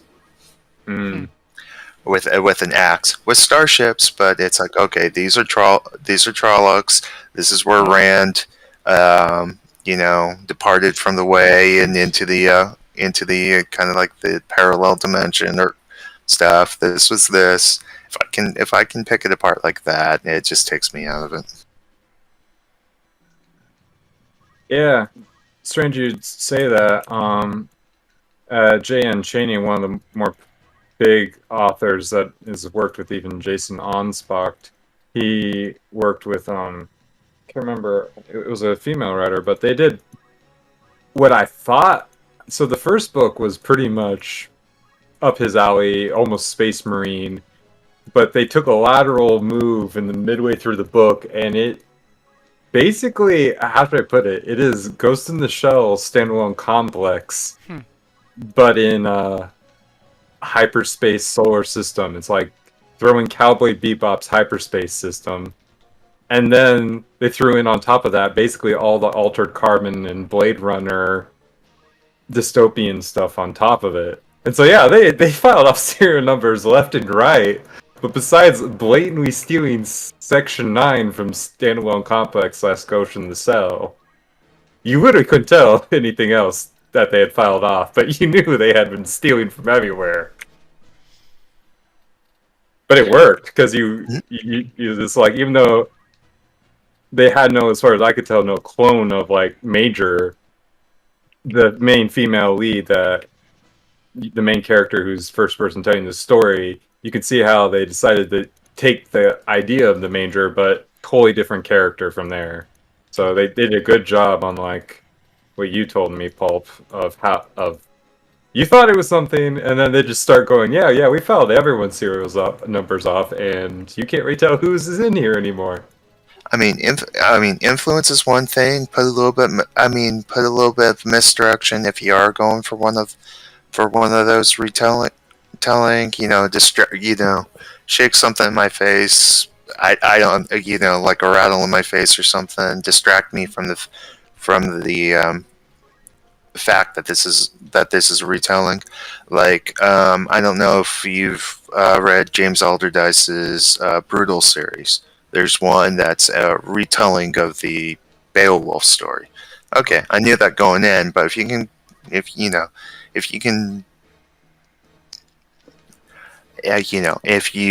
it's one thing to wear your influences on the sleeve. It's another thing where you can peer in and see the visible construction, and from that.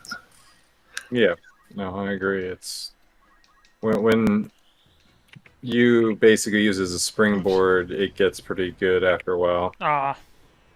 Like, that was the thing about it's called the Soul Arbiter series. They pretty much succeed at the 5th book of you caring more about the plot they did with wearing their references on their sleeves, that really at that point you were like going, I want to know where the plot's going. I don't care where we got here from.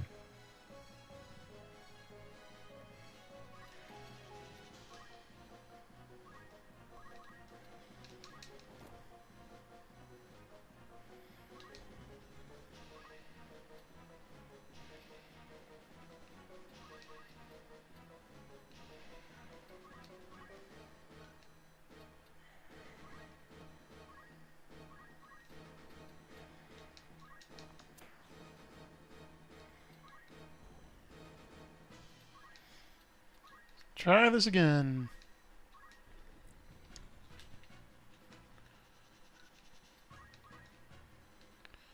I'm pretty sure the victory condition is just killing Vigroff.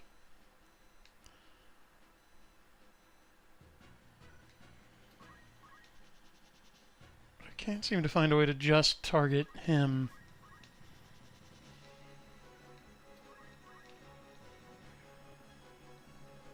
That's even worse.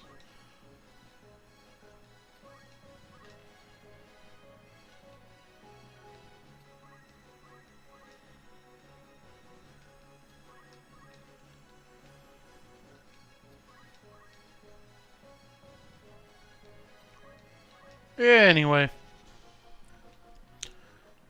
Don't let me stop you.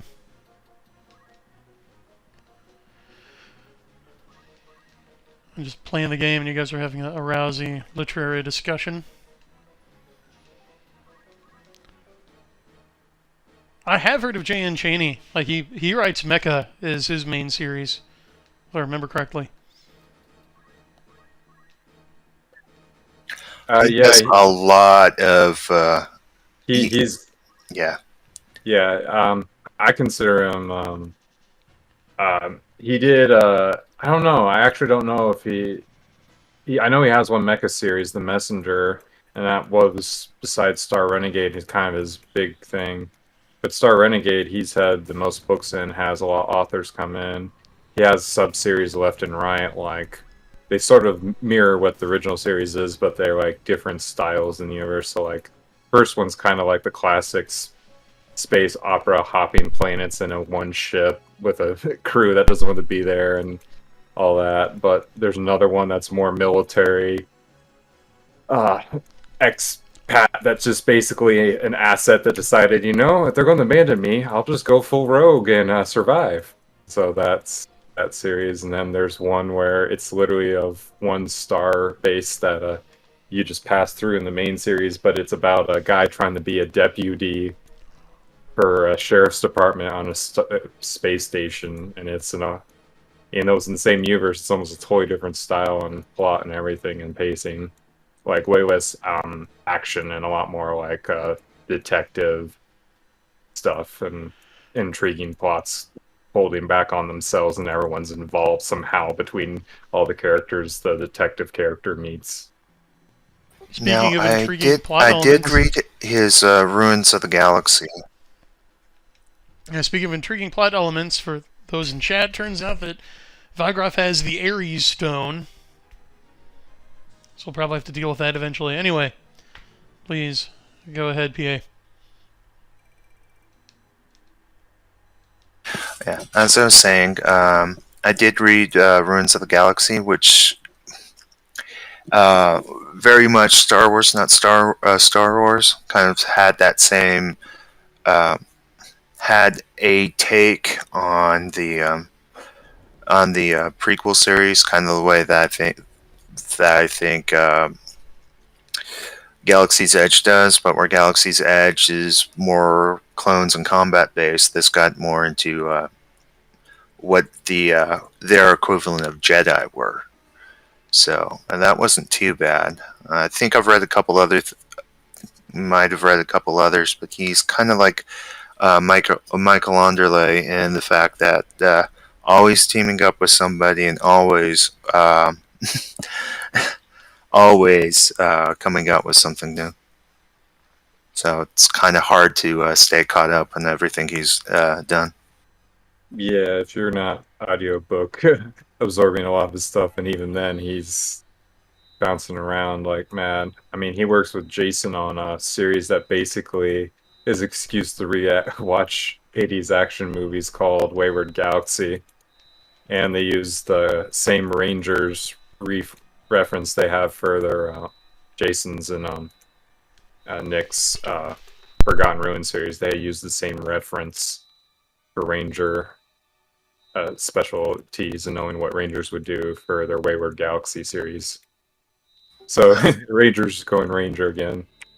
I think that was the series that I did read the first one. There's a couple characters. It wasn't bad, don't get me wrong, but there's a couple characters that not my cup of tea. But I think that's the one that burned me out on elite formations. So at least since Galaxy's Edge and with Galaxy's Edge and the Legion, it's the focus is shifted to where it's like all that Navy SEAL fiction of the 2000s has gone science fiction now, and it's just Rangers, etc. Rangers, special teams, that sort of stuff. I'm kind of craving a give me the average Joe, the average soldier, instead of the best of the best of the best of the best. Yeah. Have you ever seen Generation Kill? No, I haven't. So that one's fun because it follows RCT-1, which is Marine Recon formation during the invasion of Iraq. So Marine Recon is not soft, but they're pretty good. But the series is based off a book which was written by a Rolling Stone journalist who actually rode in one of the Humvees with one of the recon teams. And so you get this, fairly high level military, but it's from the point of view of the journalist riding in the Humvee with the Lance Corporal and the Sergeant and the Corporal as they, talk the way Marines talk when they're bored as they're driving into Iraq. He's been Oh, and here's the. Say again. I was secret- hearing somebody chime in. I'm just gonna. I'm gonna say here's the secret repressed book. Like we're going full Da Vinci Code here. Anyway, save that for later. hopefully without the smartness. No, it's pretty smart. Oh, that's unfortunate. It's a late '90s Unfortunate, Japanese but, game which includes Christian elements. What do you want? Just ignore it.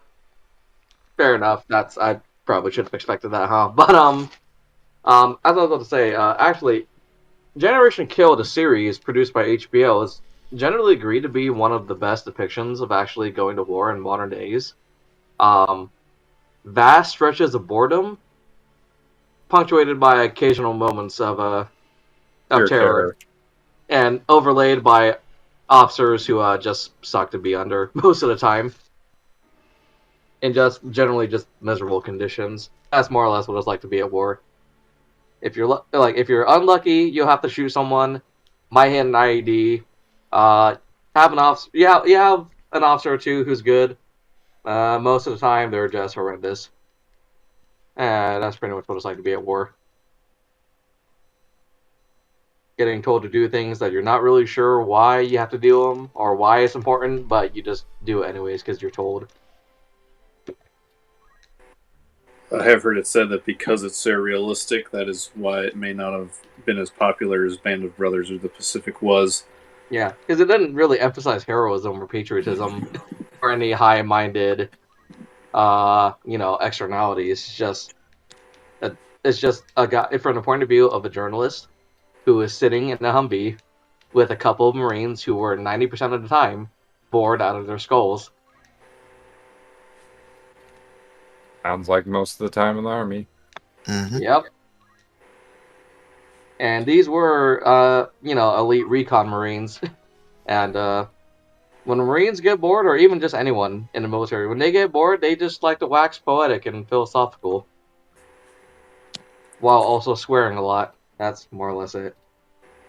That's.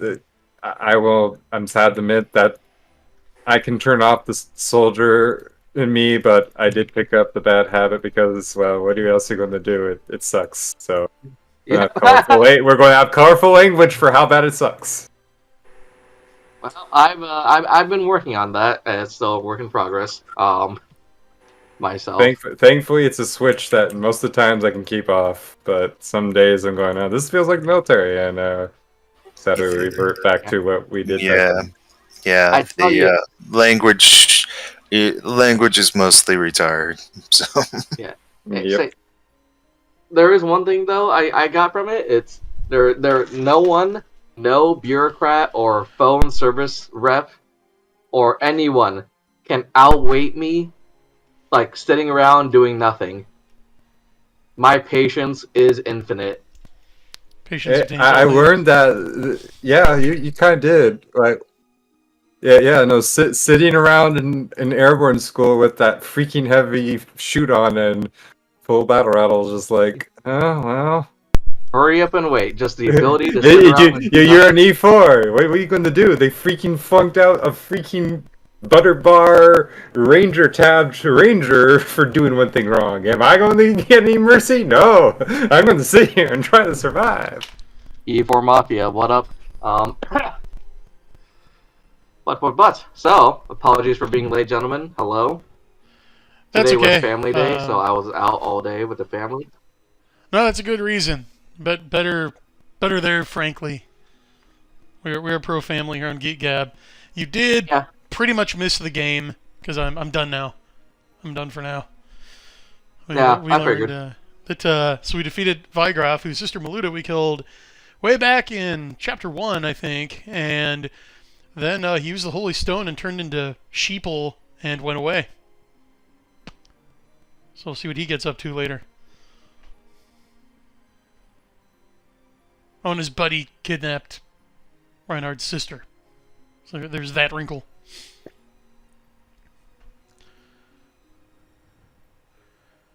Fiona Wolf says, Navy liked to swear as well. Oh! I think everyone knows that. Like that's made its way into common parlance.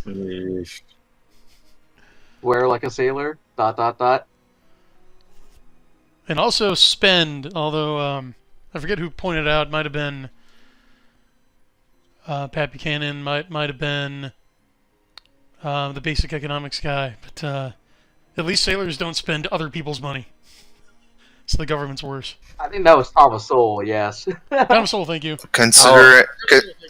considering the things that most everyone comes out of the military with are a pretty much a bad divorce, crippling debt, and a lot of painful, usually a caffeine addiction and a lot of painful mornings.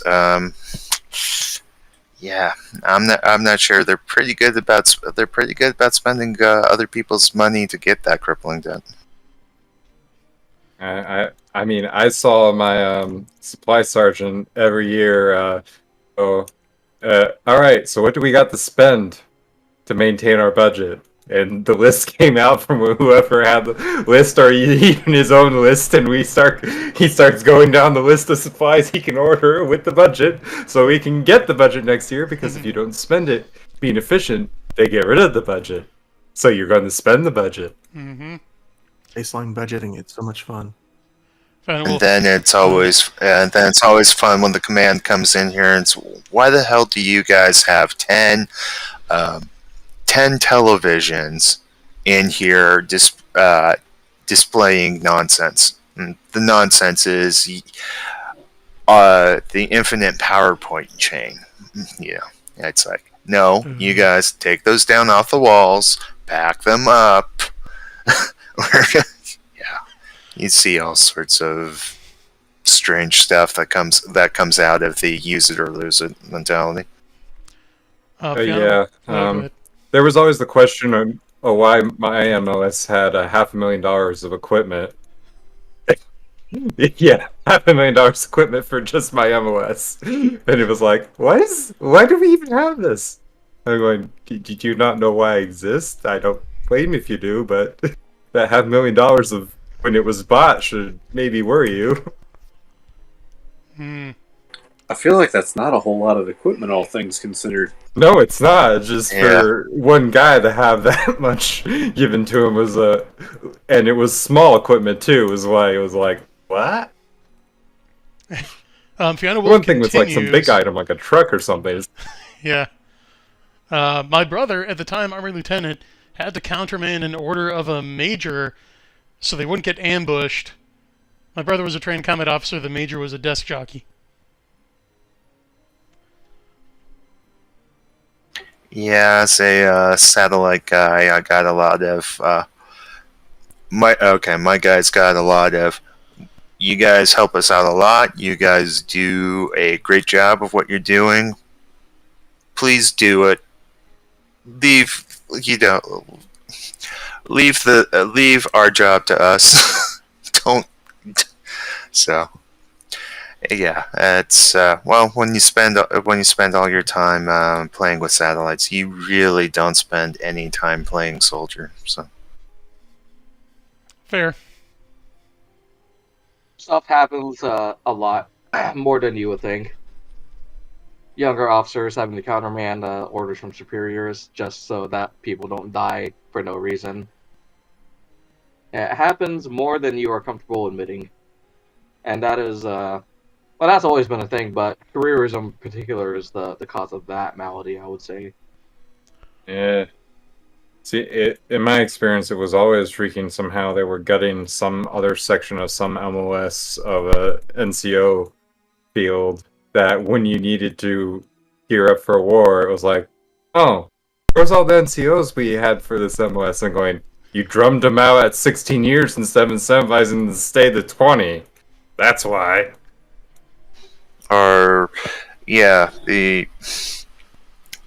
The promotion track in the Army, at least for where I was at, was more concerned about making new sergeants major than it was actually doing the mission at times.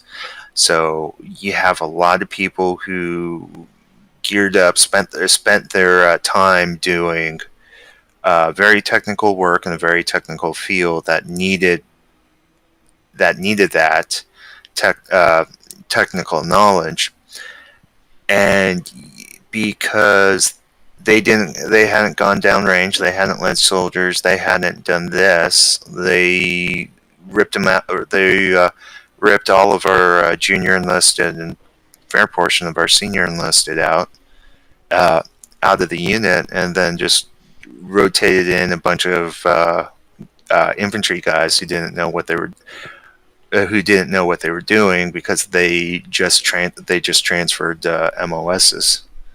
So it's kind of one of those things where they keep shooting themselves in the foot when it comes to institutional knowledge because no one has time to gather it to get it anymore. Yeah. No, I was seeing plenty in my MOS. It was 68 Papa. I think it's dead now with the reorganization. X-Ray Tech, for anyone who doesn't speak Army. And it was a lot of them were trying to fight and survive. They didn't care if they were E6 or E7. They just wanted the 20. And you could have kept them around if you allowed them to track to that instead of trying to shove them out because of stuff. Yep. Gotta live in the military, huh? But, Yeah, and Fiona, I hope you enjoyed your crayons, and I suspect if you did, you'll enjoy XCSS. Anyway, that's my plug. Crayons are delicious. And August is one of the best characters in SS next to Heather. Sir. Oh boy. Thank you for the feedback. Yeah, I just got another... same goes for the medic. Sorry, go ahead. I was going to say, Piano Wolf just says, even my dad had to hide his status as a combat medic in Vietnam and Gulf. Yeah, that's a good idea. Oh, really? Combat medics, yeah, and unfortunately nowadays, even though combat medics are theoretically supposed to treat both sides, they don't care the other sides that we've been fighting since Vietnam and the Gulf. Yeah, I wouldn't blame them either. Like, some of the shit they put up with, they're like going, do you really think I'm going to do that? I'll pretend, but no. Yeah. No, I mean, I'm not talking about medics, I'm talking about the other side. Doesn't care that our medics are supposed to treat both sides. Oh yeah. They'll shoot them anyways if they see them. Oh yeah, no. Yeah, no. The medics, I mean, like, don't even, like, wear anything different, except for, like, at least my medics are just, like, different kit, but if you weren't trained on what the kit they had, they didn't have anything else to identify them. Yeah, that's smart nowadays, unfortunately. Yeah, no cross-training, too. I mean, like, I wasn't combat medic, but I did, since X-Ray Tech, particularly Nancy Guard, doesn't get used, particularly if it's attached to a like, FOB unit. We were more designed to be like a stand-up, something even smaller than a FOB, and throwing it out so we could support some SF unit. That was our whole MTO, was put us out there, insert us wherever. This whole company, mostly of some engineers, but mostly transport guys and everything around it, so we could just, we were airborne, so we could basically be dropped if needed anywhere, and then SF or bigger boy SOs can grab anything from us as we hold down the fort for them. And give them whatever tools they needed. And someone in the MTO said, hey, we need an X-ray tech for this. And that's how I got airborne and X-ray tech at the same time. Very nice, very nice. Little chest candy never hurt anyone, huh? Yeah, no. The funny thing is, I like do all this stuff to keep me safe, and everyone else is going, really? They're going, yes. You can take the X-rays, me no. We did get to shoot it a few times at the unit, kind of there was a lot of regs, because it's civilian, and no one wanted to use it outright, and technically need a radiologist to sign off of it. But when it was all Army people, no one, there was like, you can do this, and then erase it, and going, yes, we're doing it. And technically we had a dock a few times too, so we could do it because it was all soldiers.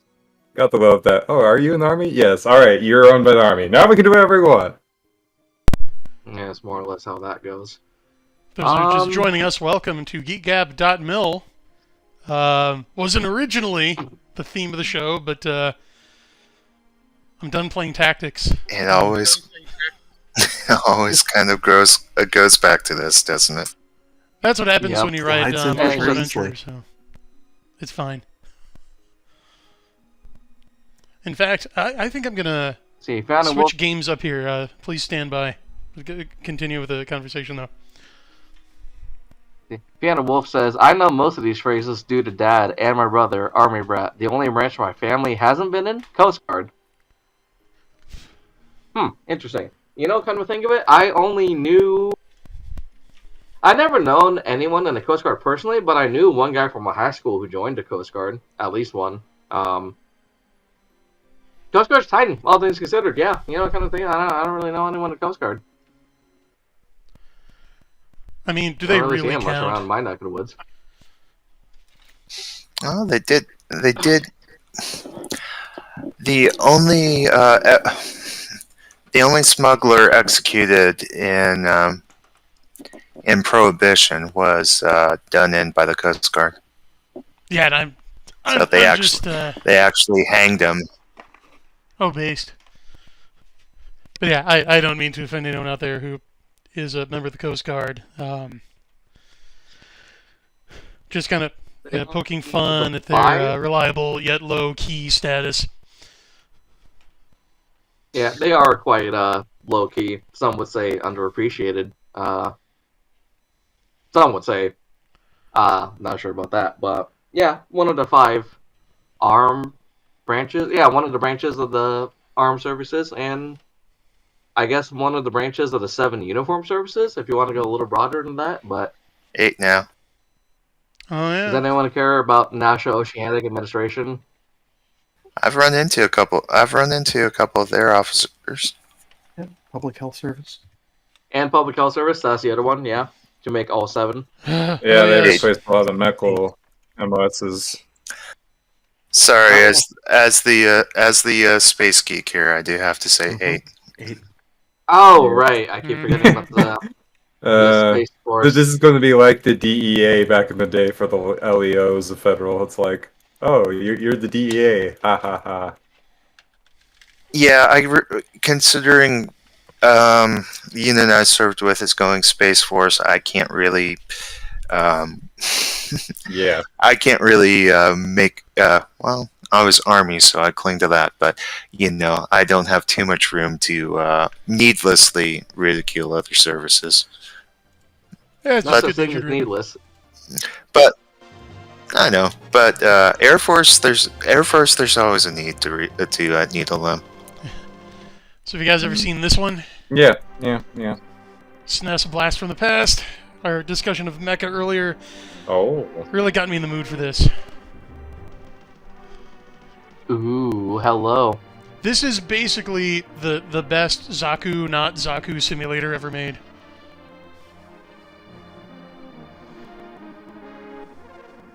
I've never heard of it. What is it called? Well, in America it's called Cybernator, but I forget what it's called in Japan. It's part of a mecha series. Let me look that up for you.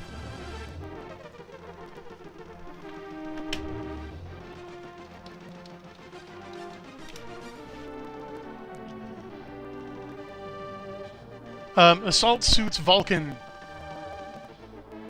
is the real name.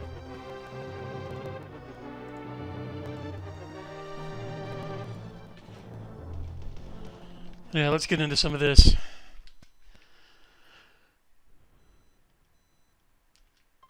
Alright, switching it up, ladies and gentlemen. Tonight you are getting a treat. I'll just demo a bit of this. I think the Zaku is one of those designs that even if you don't file off the serial numbers, I don't care because it's such a good design. That's the right Yes. answer. It doesn't matter. You did good if you bar in a Zaku. Yeah, you did smart at least. If you're gonna take from the best, huh? So we start by ramming a colony.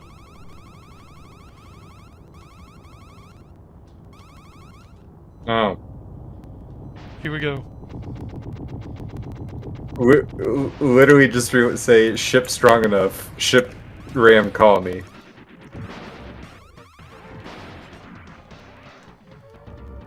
This is why you don't give Gundanium to random captains. They'll just ram everything. But yeah, so you just play in a standard issue mass-produced mech here. It's nothing fancy, but it's enough. These are really good graphics for, what year was this released? 93. These are really good graphics for 93. That's reminded me of Super Metroid level graphics. This is some beautiful artwork, my gosh.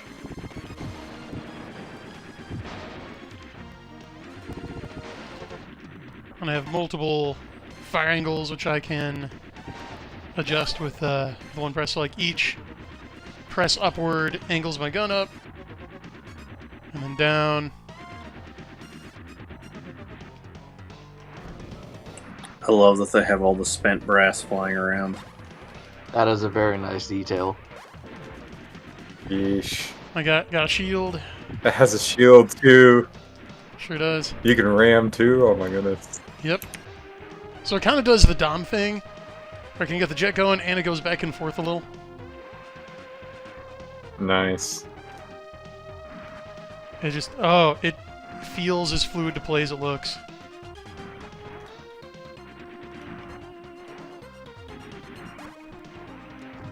You know, there's a neat little detail I noticed in the animation. When you land after you dash or jump, there's a little like scuff as your mech slides forward just a little bit. It's just a neat little, I don't know, it's a neat little detail to me that really gets across like the inertia of this giant war machine Yeah, you can feel it that too. you're in. I hit the wrong button for my shield. Oh yeah, just that. Yeah, you That- see what that- I mean, right? Like when he lands, that you see that scuff as he slides across a little bit forward. Yeah, no, the pixel sprites for when it's moving and the communication of its positioning and its momentum. That's damn. And That there's is a little guy. masterful stuff. Sometimes the pilots eject.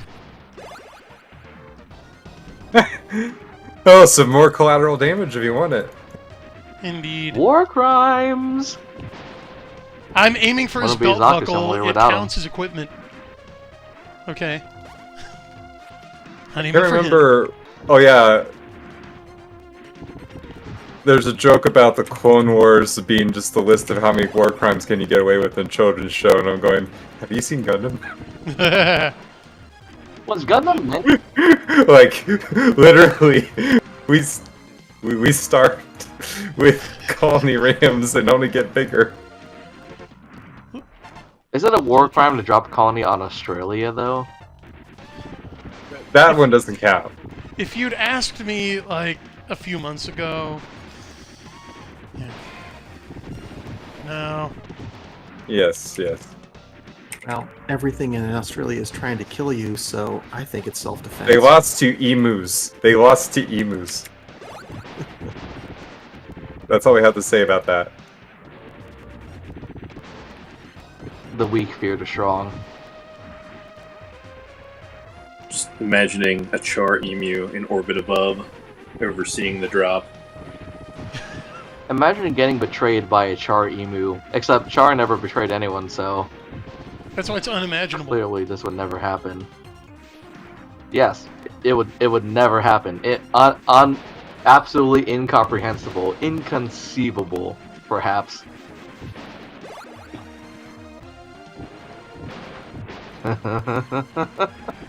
I can't use my shield on him in the air, unfortunately.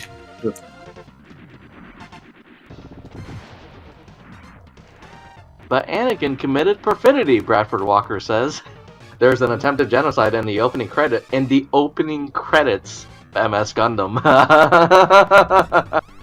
That is true. Yeah, Mobile Suit Gundam, pretty much.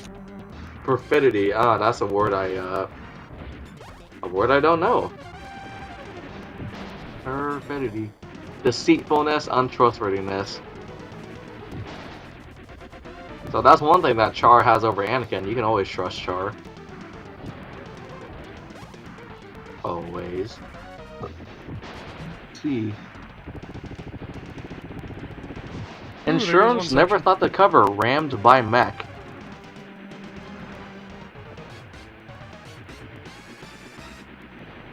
But my gun does Oh, overheat. I love this boss design. Yeah, so I can't just continuously fire it. Really? Yeah, so it's got turbo fire for a limited time, but then it overheats, and it's got to cool off before I can fire it again.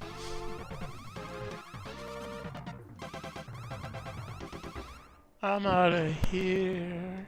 Here we go. You know, Piano Wolf brings up a good point. How much would it cost to insure a mech? I wonder. Ooh, depends. I mean, does it have any exterior damage, any dings, how many miles? Right. Or just So use it how to do you get to find work. miles with a mech? Your driver history would very much be taken into account.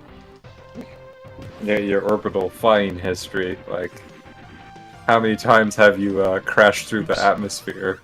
Must know for certain Okay. mechs. Those will kill me. Insurance Good never enough. thought to cover Rams by mech. You know something that insurance covers in Germany that I didn't realize? The one of the most common causes of car damage in Germany is weasels getting in your car and tearing up the wires. That kind of happened Oh to my Paul goodness. Ryan, except it was groundhogs. Really? Yeah, while he was in Washington. Groundhogs got in his car? Yeah, while he was in Washington, he left his SUV parked like in his mom's garage in Wisconsin, and yeah, they got in there and like chewed up a bunch of wires and upholstery and stuff. I think it was totaled. Wow. Oh boy. Nasty Weasels. little buggers getting in your car. That's unfortunate. Weasels ripped my wire harness. Nice.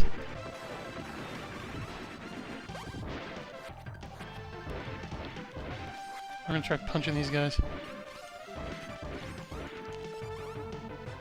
Just... I've heard of Teslas getting messed with badly because something mice get into like some of the inner stuff and rip.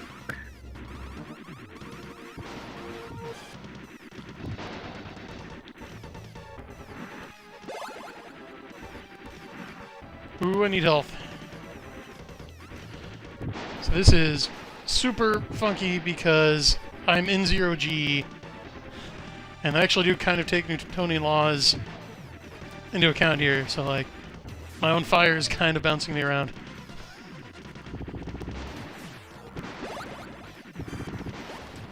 Oh, there we go.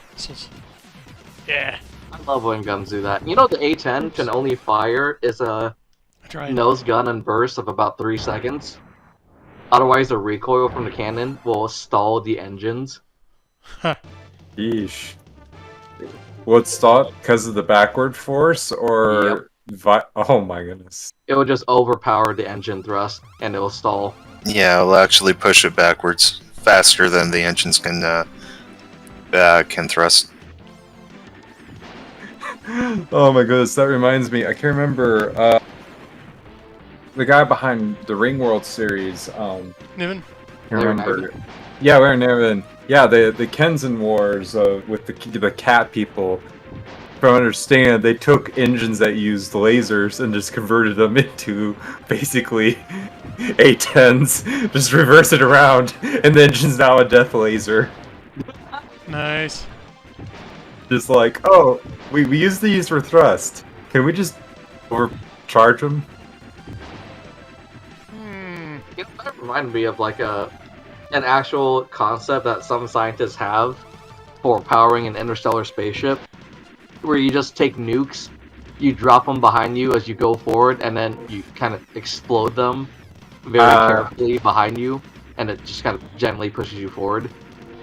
Yeah, I think that was called the Orion Project, Yes. and I actually have it for my series as an emergency system that many of not everyone has it, but the crazy people in my certain agency, they basically said, you know, it would be nice if you could just like suddenly like pop quick reverse or bounce one direction or another, and so they have micro nukes and tubes ready to go all over the ship that some captains started using a little more than others. Because no one expects you to just detonate a few nukes to like reverse or change your positions quickly. You'd have to overcome the inertia first. Oh, that's what I was looking for. The Kzinti lesson. Basically, the more efficient a propulsion is, the better a weapon it makes. It's true. Yeah, fusion engine would make a great torch for defending yourself. Yeah, just like fly low atmo over someone and open it up. Oh, Look at and, that background Jer- art in this game, though. That is Jer- nice. Yeah, Jared that, Knowles, A Spaceship for the King. Might have been Look at that! I too. can bank shouts off Or stuff. King David's Spaceship, one of the two. what? Oh my goodness. That sounds like hazardous to you. Bouncing bullets around. Yeah, luckily Only they trained can't hit professional me. kids don't do this at home. Yeah.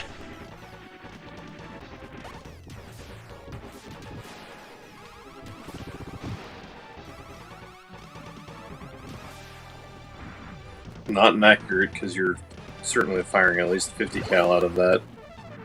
Whoa, and that's bigger.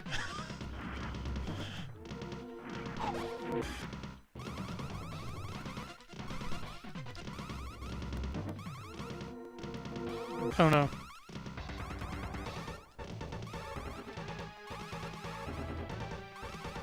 You have a bad feeling. Oh no! Said the unholy I words. have a bad feeling about this.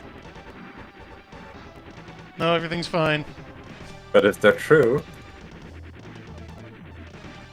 Okay, Bradford clarifies in chat, perfidy and war in the context of war is specifically using a fake surrender as a scheme to win a battle. Oh yeah, Obi-Wan uses that one all the time.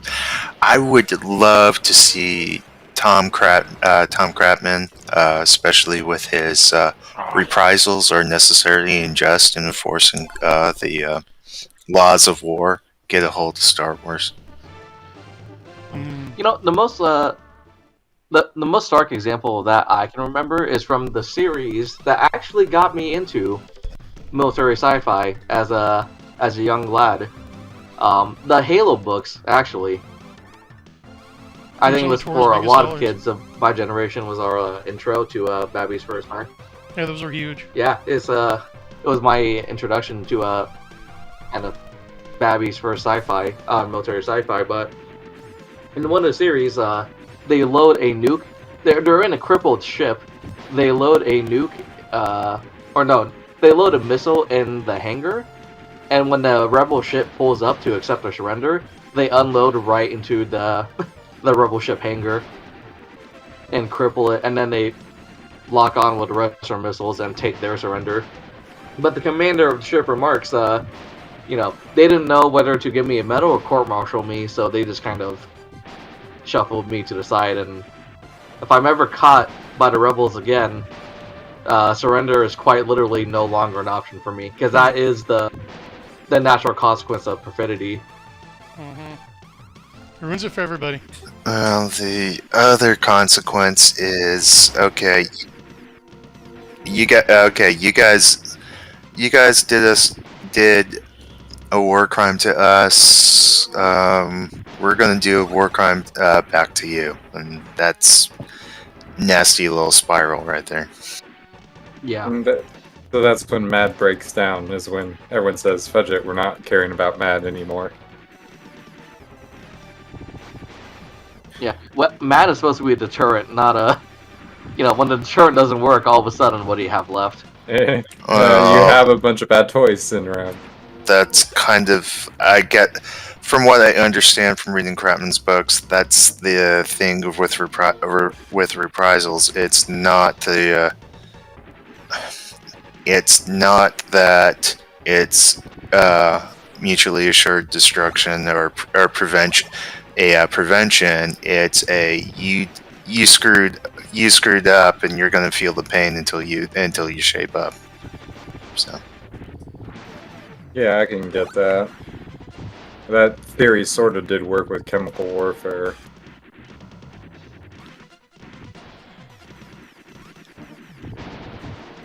Are those like rails that you're like attaching yourself and sliding on? Nope, they're in the background. I'm definitely free floating out here, which is why it's okay. kind of disorienting. Kind of look like you're like grappling on. Oh, now I can't unsee it.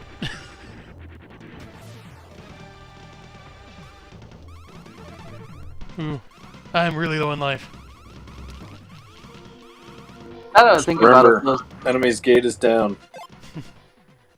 now that I think about it, the system for travel inside ships that they've always had in Gundam, like the little handle that attaches to the side that slides back and forth down the hallway. You just kind of grab it and let it pull you. That would actually be really handy, wouldn't it, in a spaceship? Considering they're all 0G, yeah. I do find that that's one thing I've seen very rarely stolen by any other book, so actually, close. or any other series. Like, I don't remember any others. Okay. So there was that. I mean, for a lot of people, it's just easier. For a lot of people, I think it's just easier to hand wave in artificial gravity so that you don't really have to consider something like that. Well, it's easier than dealing with people who make it their business to poke holes in your signs. So I still find the eternal realism against mechs arguments just hilarious to watch, just because, I mean, you can go with, yes, you're right, technically, if we have any technology that makes that powerful, it would make all the other counters supposedly powerful. But what if it could happen? So we're doing it.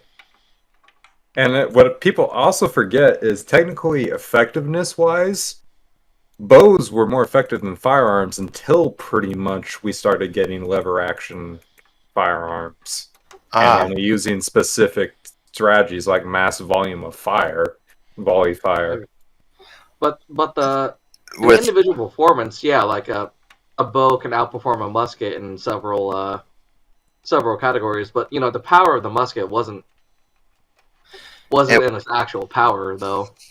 It wasn't the it wasn't the power that prevented England from going back to bows for the Napoleonic conflict. Yeah, it was the terror. It was the fact that the smoke and the fire and the sound had a marked effect above just the projectile. I mean, so you don't have to train. Well, if you're using bows, you got to start training those guys super early on. Well, they were talking crossbows. Yeah, and crossbows, you could have upgraded the technology. One of my friends went through the physics of, if someone wanted to really make a high-end crossbow, you could actually make something that makes a bullet look like nothing. It's no one's actually pushed it that far. They have. The ballista is going that far. Okay. Well, we have no video now. German, so why? Jörg Sprav as a... Really quick, Jörg Sprav has a wonderful... he calls it a slingshot channel, but it... Yeah, go ahead and finish the thought, then I'm going to end the stream, and we can continue in the green room.